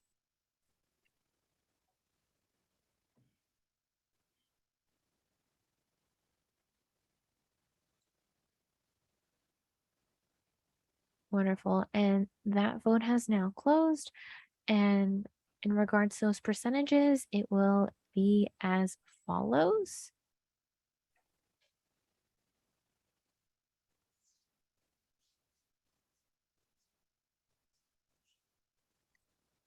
We have 88% in favor, 88.37% in favor, 6.98% against, and 4.65 abstentions. Okay, we're back on the main resolution as amended. Any other interveners? If not, we will proceed to a vote on the amended resolution. William Langenberg, go ahead. I've sent you a prompt to unmute. Well, again, I don't think the people that are voting for it doesn't make any sense now anymore. So it's reading now to wind down the extraction and burning of fossil fuels. That implies winding down the fossil fuel in the industry. And so then, and transition the fossil fuels industry doesn't make sense there. The second time fossil fuel industry, it should have been said like it was before, the energy industry. We're not just talking about the fossil fuels, but we're talking about also nuclear, we're talking about hydro, we're talking about wind power. That needs to transition. There's people that think that solar is everything. They think they can do everything. And the people in Ontario think, okay, we can just drive our cars, we make them electrical. Well, where does the electricity come from? They come from power. They come from the hydro in Ontario and from nuclear. So I don't know. There's some people that they do not understand the oil and gas sector. I'm sorry. I have John. And just a quick note procedurally. So Willem, you have exceeded your speaking interventions on this resolution. So you'd have to seek a motion from the floor to grant further interventions. And that's that. Next intervener. I have John Cartwright. John, go ahead. Folks, I know we spent a lot of time on this resolution. I want to call the question because I really do think that we have other business we also have to deal with. And it's been a very long process so far. So I'm asking if we can cut debate off and vote on the final resolution as a whole. Okay, the question has been called. Can we go to a vote on calling the question, please? Sure, one moment. We'll do just one moment so we can get that up on the screen.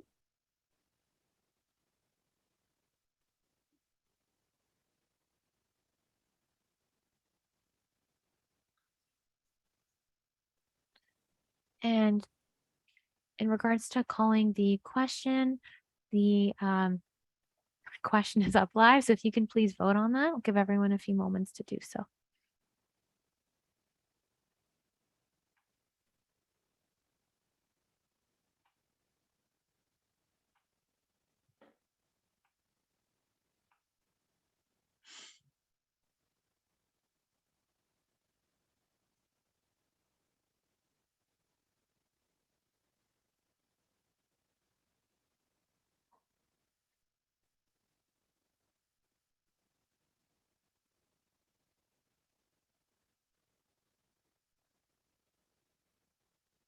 And this vote will end in 5 seconds.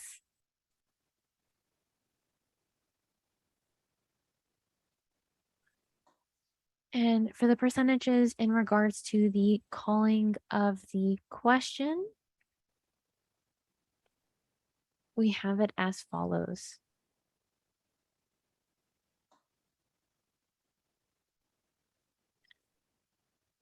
We have 91% in favor. We have 6% against and 2% abstentions. Great. Okay, thank you. So we can now move to a vote on the resolution as amended. And Justine, just for that wording for that one, because we had other ones, is there like, can you just, even in the chat, just how you'd like it, just because we've gone through several iterations of it. So I want to have it clear because a lot of members are asking that. I would just say resolution as amended. It is on the screen. Perfect. And that will pop up momentarily.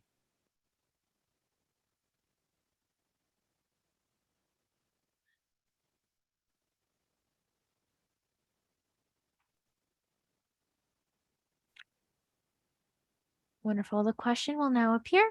If you can please vote on the question for the resolution as amended. Give everyone a few moments to do so.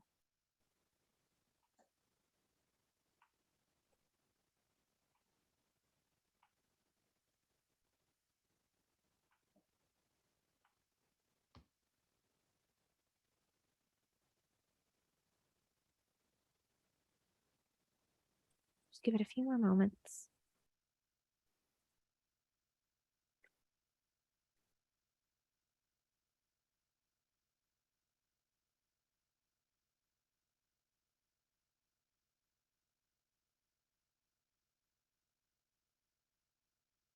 And the vote will now be closed. In regards to this resolution as amended, it will be as follows for percentages.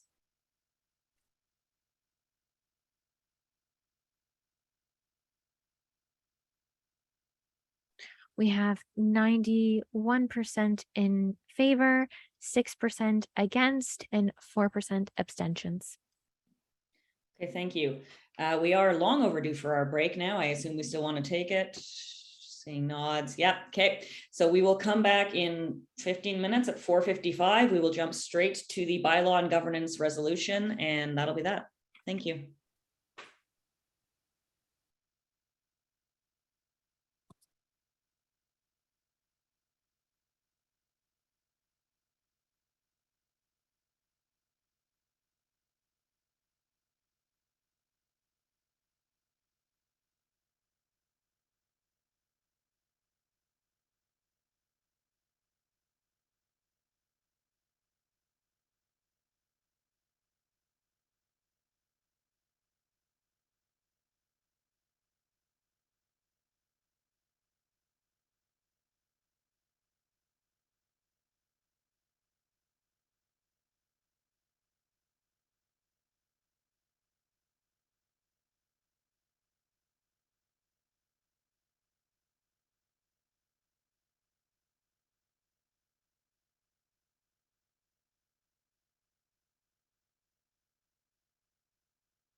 Hi, everyone. Thanks for your patience. We just want to suggest a slight change in what we're doing for the rest of the AMM. We have a number of other resolutions in front of us. Obviously, this is the last one has taken up more time than we had expected. What we want to do is to move to simply have the report of the nominating committee right now, which is not a lengthy report, and there's a motion to receive that report. And then we'll go back to resolutions, and we will keep on the resolutions as long as we possibly can until 5:30, at which time we're obliged to wind this up. And I would ask people to really keep their comments brief, to try and refrain from bringing more amendments in. And Justine has been doing an admirable job chairing as the volunteer, chairing of the resolutions work. But we also know that there's a lot of issues here that are very important to our supporters, our chapters, our activists, our members. So if that's acceptable, and I'm gonna just actually do a quick show of hands, Stacey. We're not gonna do a vote on that. We're just gonna do a quick show of hands.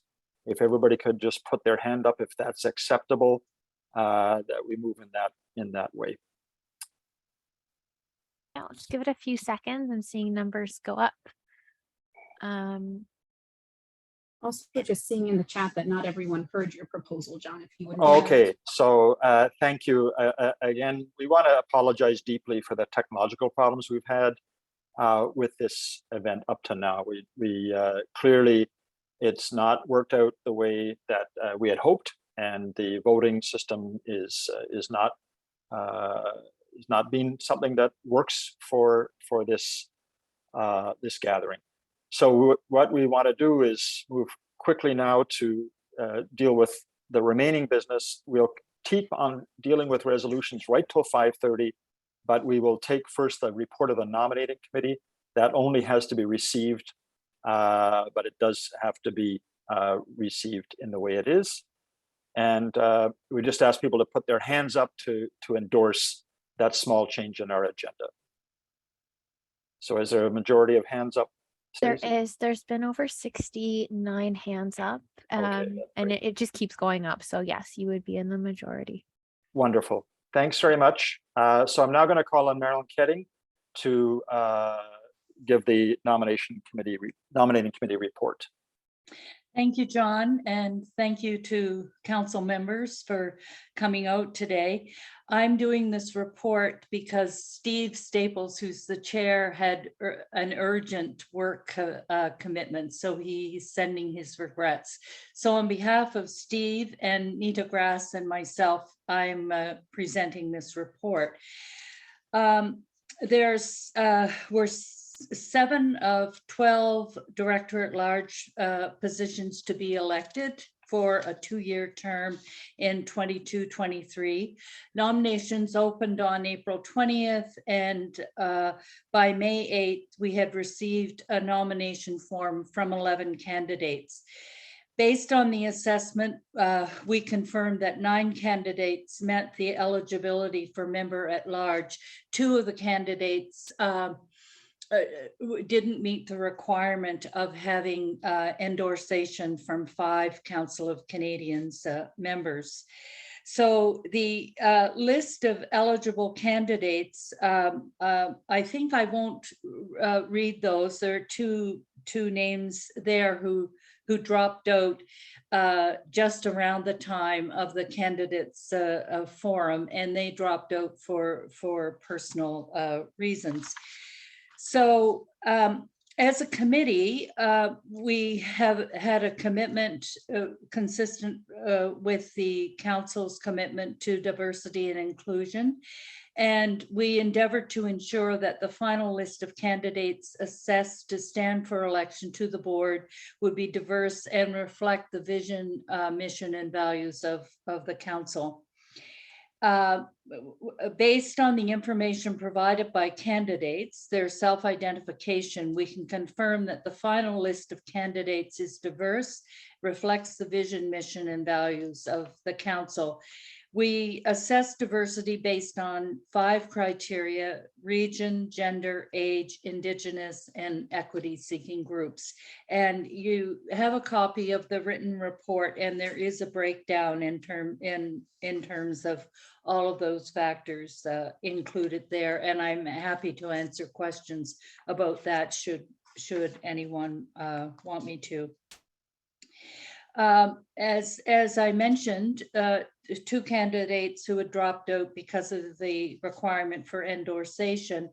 We also, according to the bylaws, had a disclosure of interest from Diwa Marcelino.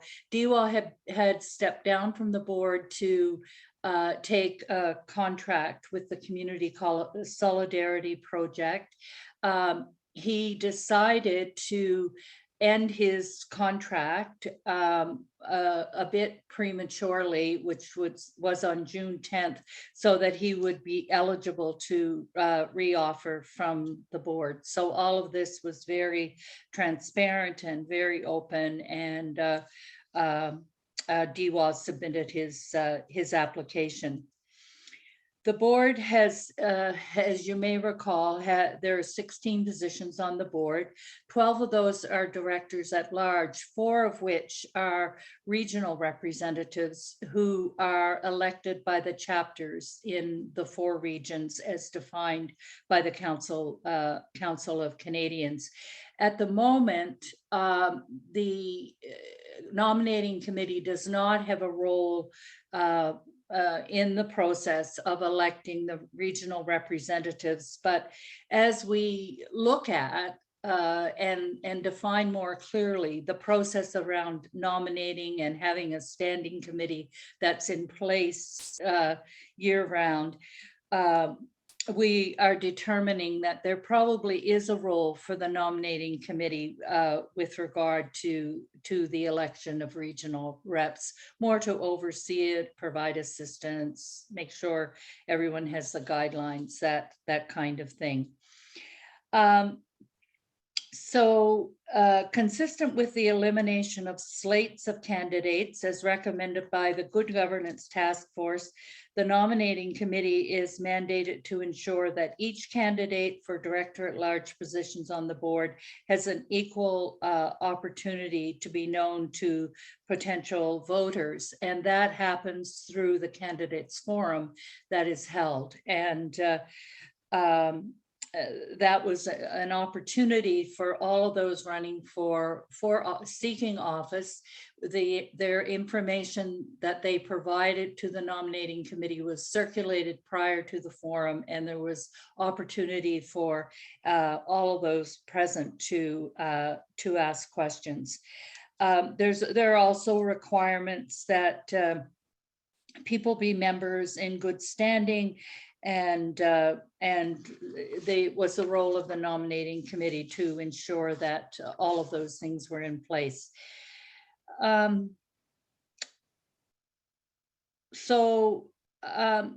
think that I'll just end the report, that part of the report with that. We ended up with having 7 positions and 7 candidates. So those people would be acclaimed into the position. So I'll read the names of those candidates: John Cartwright, Lily Chang, Joey Hartman, Lorraine Hewlett, Diwa Marcelino, Bianca Mugani. I'm sorry, Bianca, if I'm not doing justice to your name, and Tara Sucharam. So those 7 people, as a part of the motion to receive this report, will fill this 7 vacancies on the board. So it is my pleasure on behalf of the nominating committee to move that this report be received as presented. And my thanks to all of those who put their names forward. It shows the strength of the council, the caliber of the candidates, I think. So thank you, Marilyn. there's a motion on the floor to receive the report of the nominating committee. Is there any questions? Ask Stacy to see if there's any hands going up. There are several. Lynn Brown. Lynn, go ahead. I've sent you a prompt to unmute. Hello. Hi. Yep, we can hear you. Go ahead. My hand was up in error. I'm sorry. Okay. Okay, No could you, worries. maybe Stacy, you could put people's hands down and then see if there's somebody, because some of them were still remaining from Yep. earlier. I've just lowered all hands. So if there are any questions or comments at this time. Okay, if not, we can go to the vote. Sorry, just to confirm, Genevieve let me know there was no vote. So if there's a vote, if someone could send me the text. The vote is just to receive, the motion. And then we are going to go back to the resolutions as we're preparing that. And the resolution we're going to is on the people's medicine, I believe. So Justine will take back over as soon as we get this vote up. Sure, just give me a few moments as Genevieve just sends me this text. Mm-hmm. And yeah, once again, we really want to apologize to everybody in the room for the technical difficulties we've had. We will be having a conversation, with our elected leadership to see how we follow up coming out of this meeting.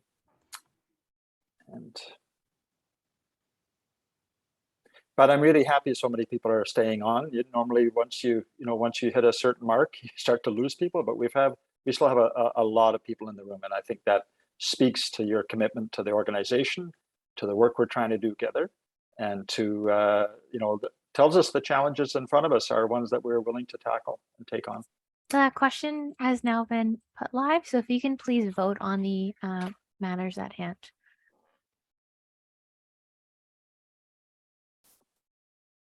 The next resolution is the people's vaccine, and then we'll go to the bylaw resolution after that.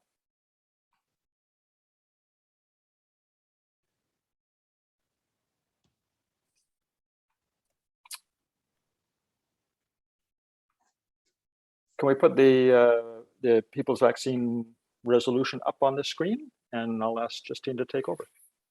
Okay, so we're moving to the resolution, the People's Medicine Campaign, moved by the board. Therefore, be it resolved that the council work with its allies to comprehensively map and expose the corrupting influence of big pharma in our society.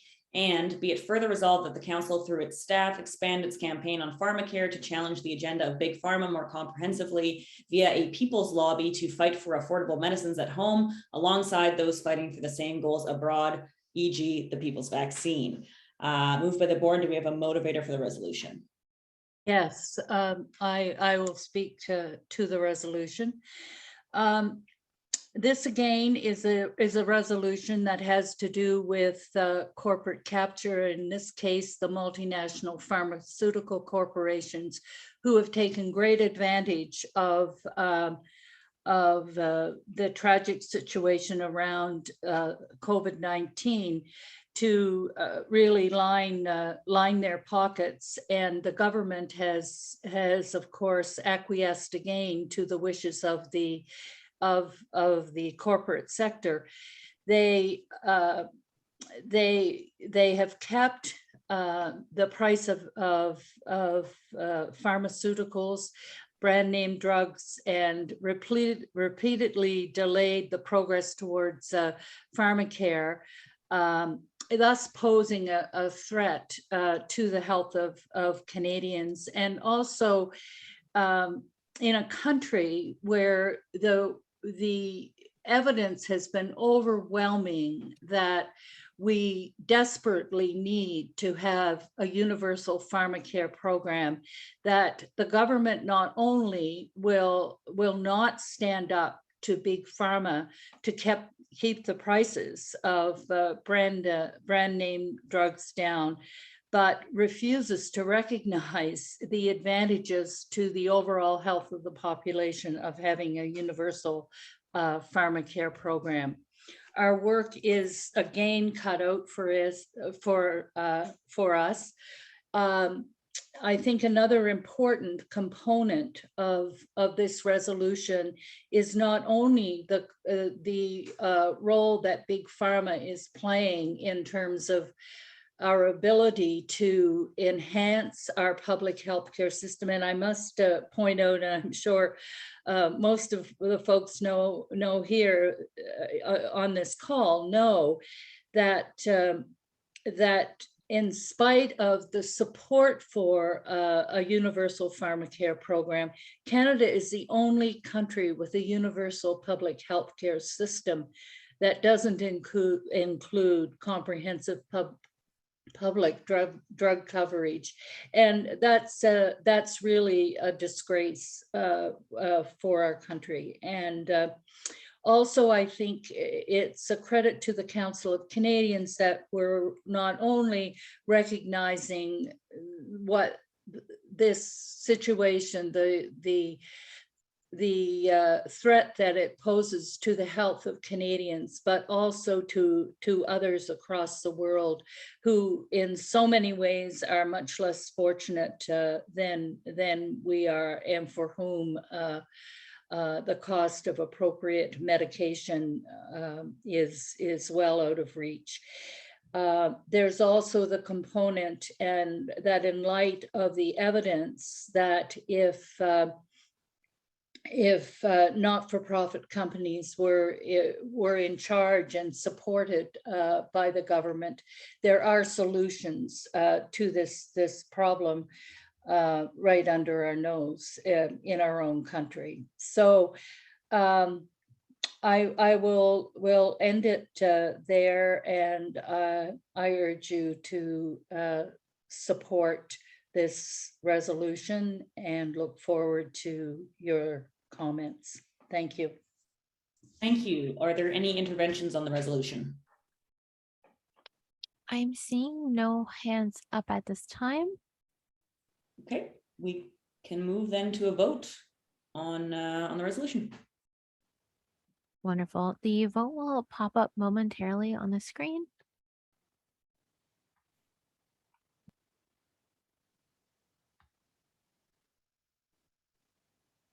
Wonderful. The vote has just gone live. If you can please vote on the matter at hand, we'll give everyone a few moments to do so.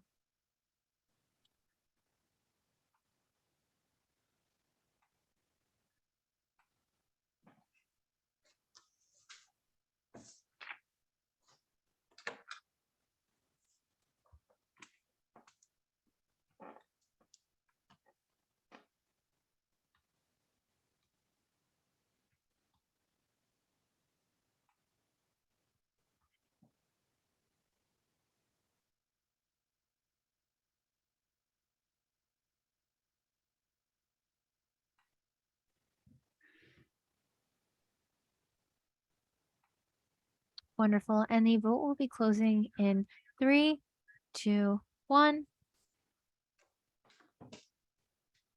And for this vote, the percentages will be as follows. Just give us one moment while we get those.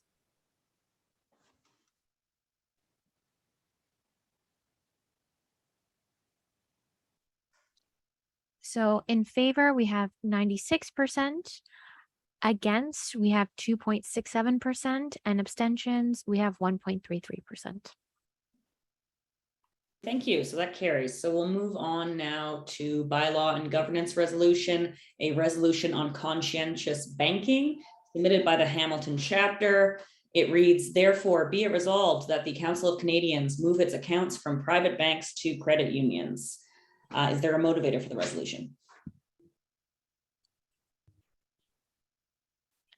And we, again, have no hands up at this time.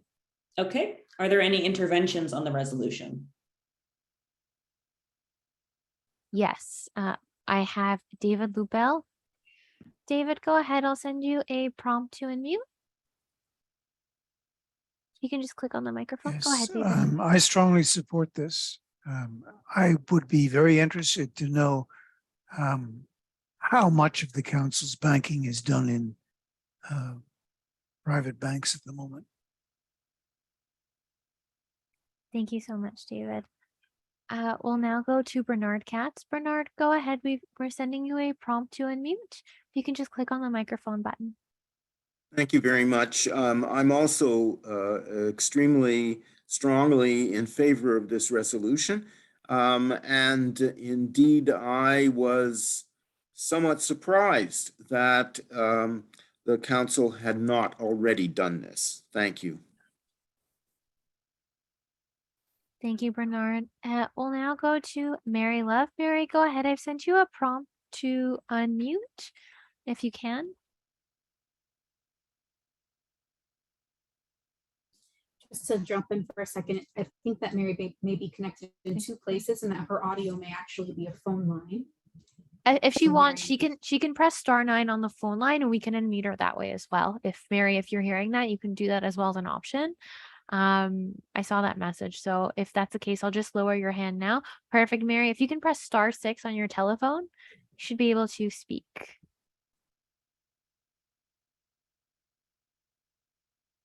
So for the caller, I just sent you a prompt to unmute. If you can press *, go ahead. Hi. Hi, thank you. You're welcome. Yeah, yeah, it's good to have some support for this. Yeah, it's we looked at the handbook for chapters, which our former chair Jelena LeBon, who made up this motion, really follows, and so we decided to do it. It was quite arduous because we were rejected by the first Ontario Credit Union, and then we went to Tandia, and then it just happened that we found out that the COC itself is still banking with TD, and for all the reasons that I won't go into because we've got such a time crunch, but we all know that we don't want to support the bank. So this I'm really glad that this has come to the floor, and I hope everyone will support it. Thank you. And now what do I do to get off the call? I'll turn you off. No worries, Mary. I'll put you on mute. No problem. And we have Rosemary Keaton. Rosemary, go ahead. I sent you a prompt to unmute. Thank you. I just would like to speak in support of this motion. It's not just local banking here in Canada, but internationally, the big five in particular are very much involved in setting up banking structures in developing nations and exploiting those nations in terms of extractive industries and structural adjustments and so on. So I'm very much in favor of this. Thank you. Thank you so much, Rosemary. And of course, I saw Navjeet, your hands up. Navjeet, go ahead. Yeah, just wanted to quickly add that there's broad support for this as well. Well, I've been on board organizations before where we moved over from banks to credit unions. It's a bit of an administrative work. You know, there's GICs that are easy to move, but then we have hundreds of donors, so there's a bit of work involved, but there's already looking into it, and there's broad support, and happy to include it in our strategic plan moving forward. Thanks, Navjeet. And we have one more hand that's come up, Corinne Benson. Corinne, go ahead. I've sent you a prompt to unmute. I'm very much in favor of it because I've been out demonstrating against RBC's investments in oil and gas, but it is not a complete solution because credit unions, at least the one I was in, would not allow me to use my credit card in Cuba because they're tied into the American system. And so I went to the Alberta Treasury branch because it's a government-owned, it's a government-owned bank in protest of that. Thank you. Thank you, Corinne. And there are no other hands up at this time. Oh. So we can proceed to a vote then. Yeah, perfect. The question has just appeared now up on screens. So if we can vote on the matter at hand.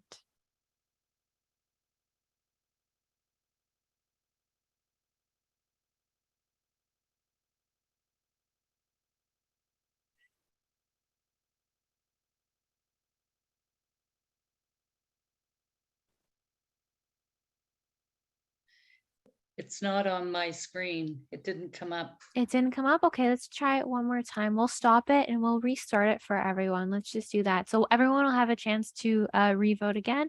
Just give me 1 second. I just want to clear it up.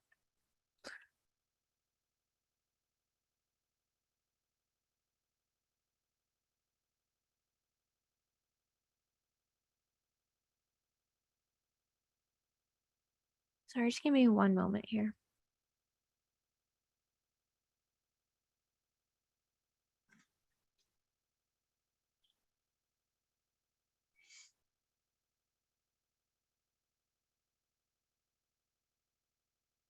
And while we're waiting, I think we have room for one last resolution. I believe the next one up in the ranking is municipal water. So Justine, if we can be ready for that. I did promise we go right to the end with resolutions, if that's possible. Ready to go. Eating a very late lunch also. It's been up now, so if we can try that again, it should be up for all members at this point. Thank you. No problem. Thank you.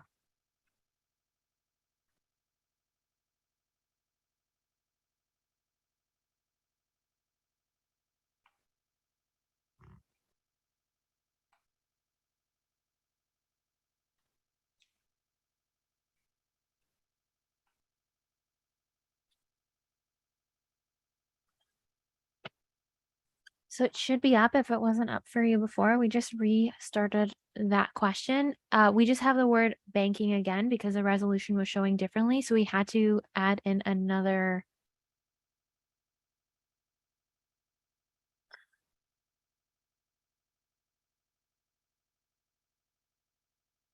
Sorry, let's.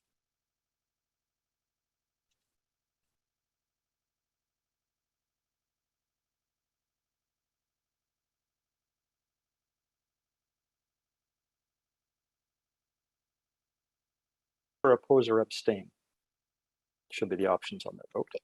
What are you seeing out of curiosity? A couple of people have texted up that they saw something different.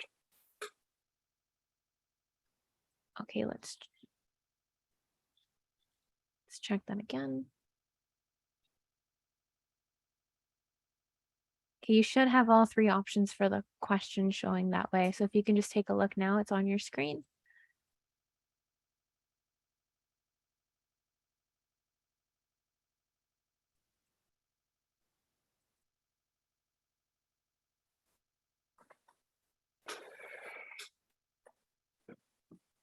I voted on. If you voted on the motion, then it stayed. It just we updated it with the word abstain. Oh, okay. Yeah. For those who want to make that choice. Awesome. And we will close the vote now. And for that, the percentages will be as follows.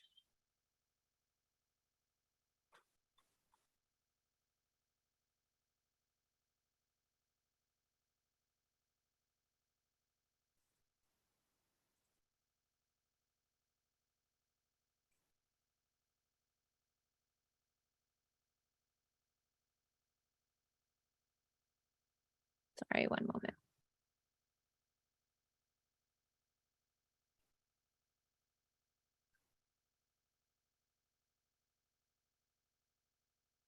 moment. So for the percentages, we have 85.56 in favor, 13.33 against, and 1.11% abstentions. Okay, thank you. That carries. So resolution now to establish a municipal water body management bylaw submitted by a number of individuals. It reads, therefore, be it resolved that the council urge municipalities to enact water body management bylaws consistent with relevant provincial and federal legislation to be used starting at the earliest stages of land use planning and development to manage activities on, in, or near all water bodies within the municipality's jurisdiction. Do we have a motivator? Yes, we do. We have Ann Pohl. Ann, go ahead. Send you a prompt to unmute. Yeah, I'm muted. I'm just not sure what list we're working from because now we were on the pharmacare, on the TRIPS waiver, and in the material that was sent out, the resolution that we submitted on the Auditor General is actually the next one, but is that not a ranked list? Is there no copy of the ranked list? So I don't know where the copy of the rank list exists for delegates, but I have the copy of the rank list here. And I think the list you're referring to is the just generic list. Yeah, well, why aren't we seeing the ranked list? Sorry. I can't speak to that. I don't know. That All exists. right, go anyway, go ahead. If the process doesn't seem fair if we don't know what order things are going to come up in.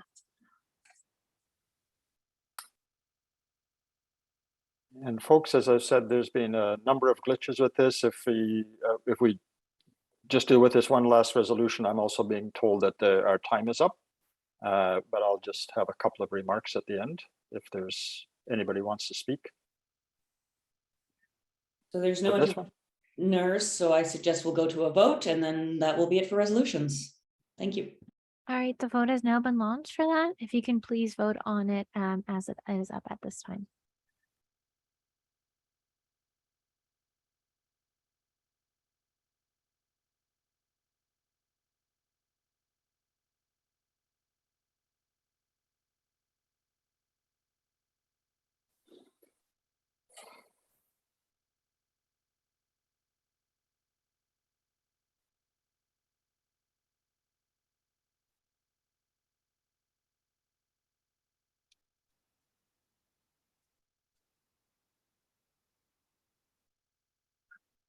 And there's 10 seconds left for this vote.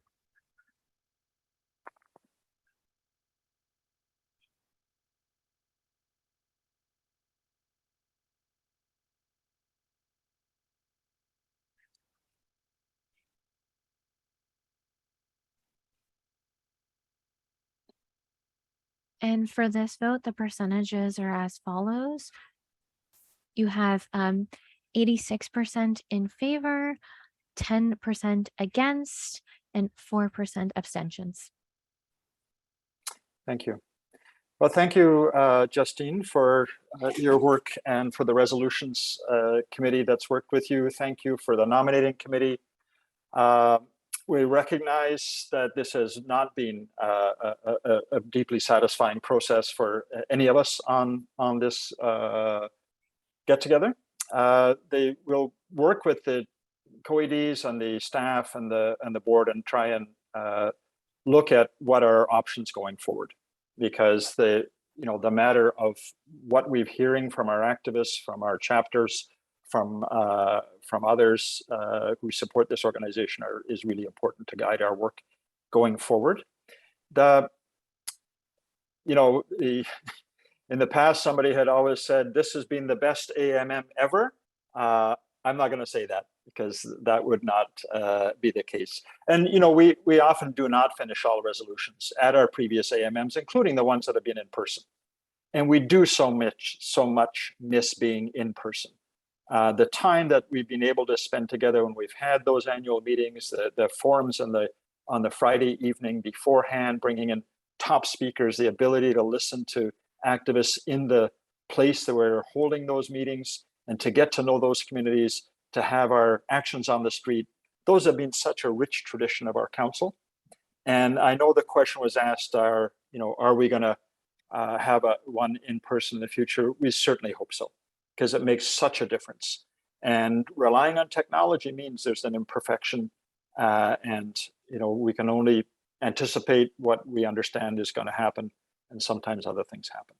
So my friends, I'm about to bring this to an end, this annual meeting. We have a lot of work to do.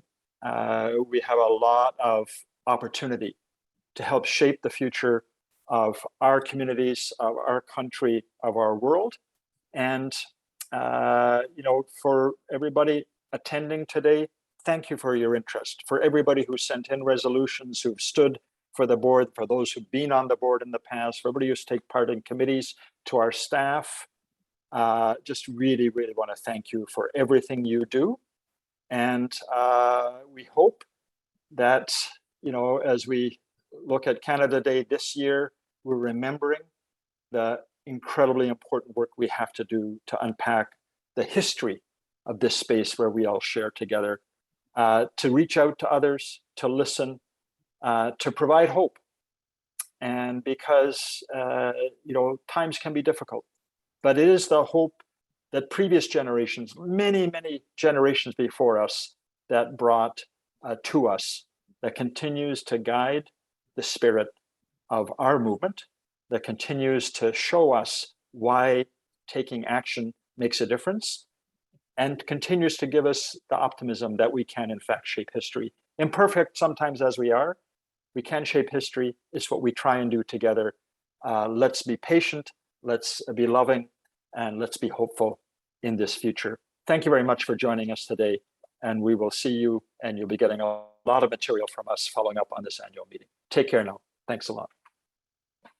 Thanks, everyone. Thank you, John. Take care. Thanks, everyone. The meeting will now end.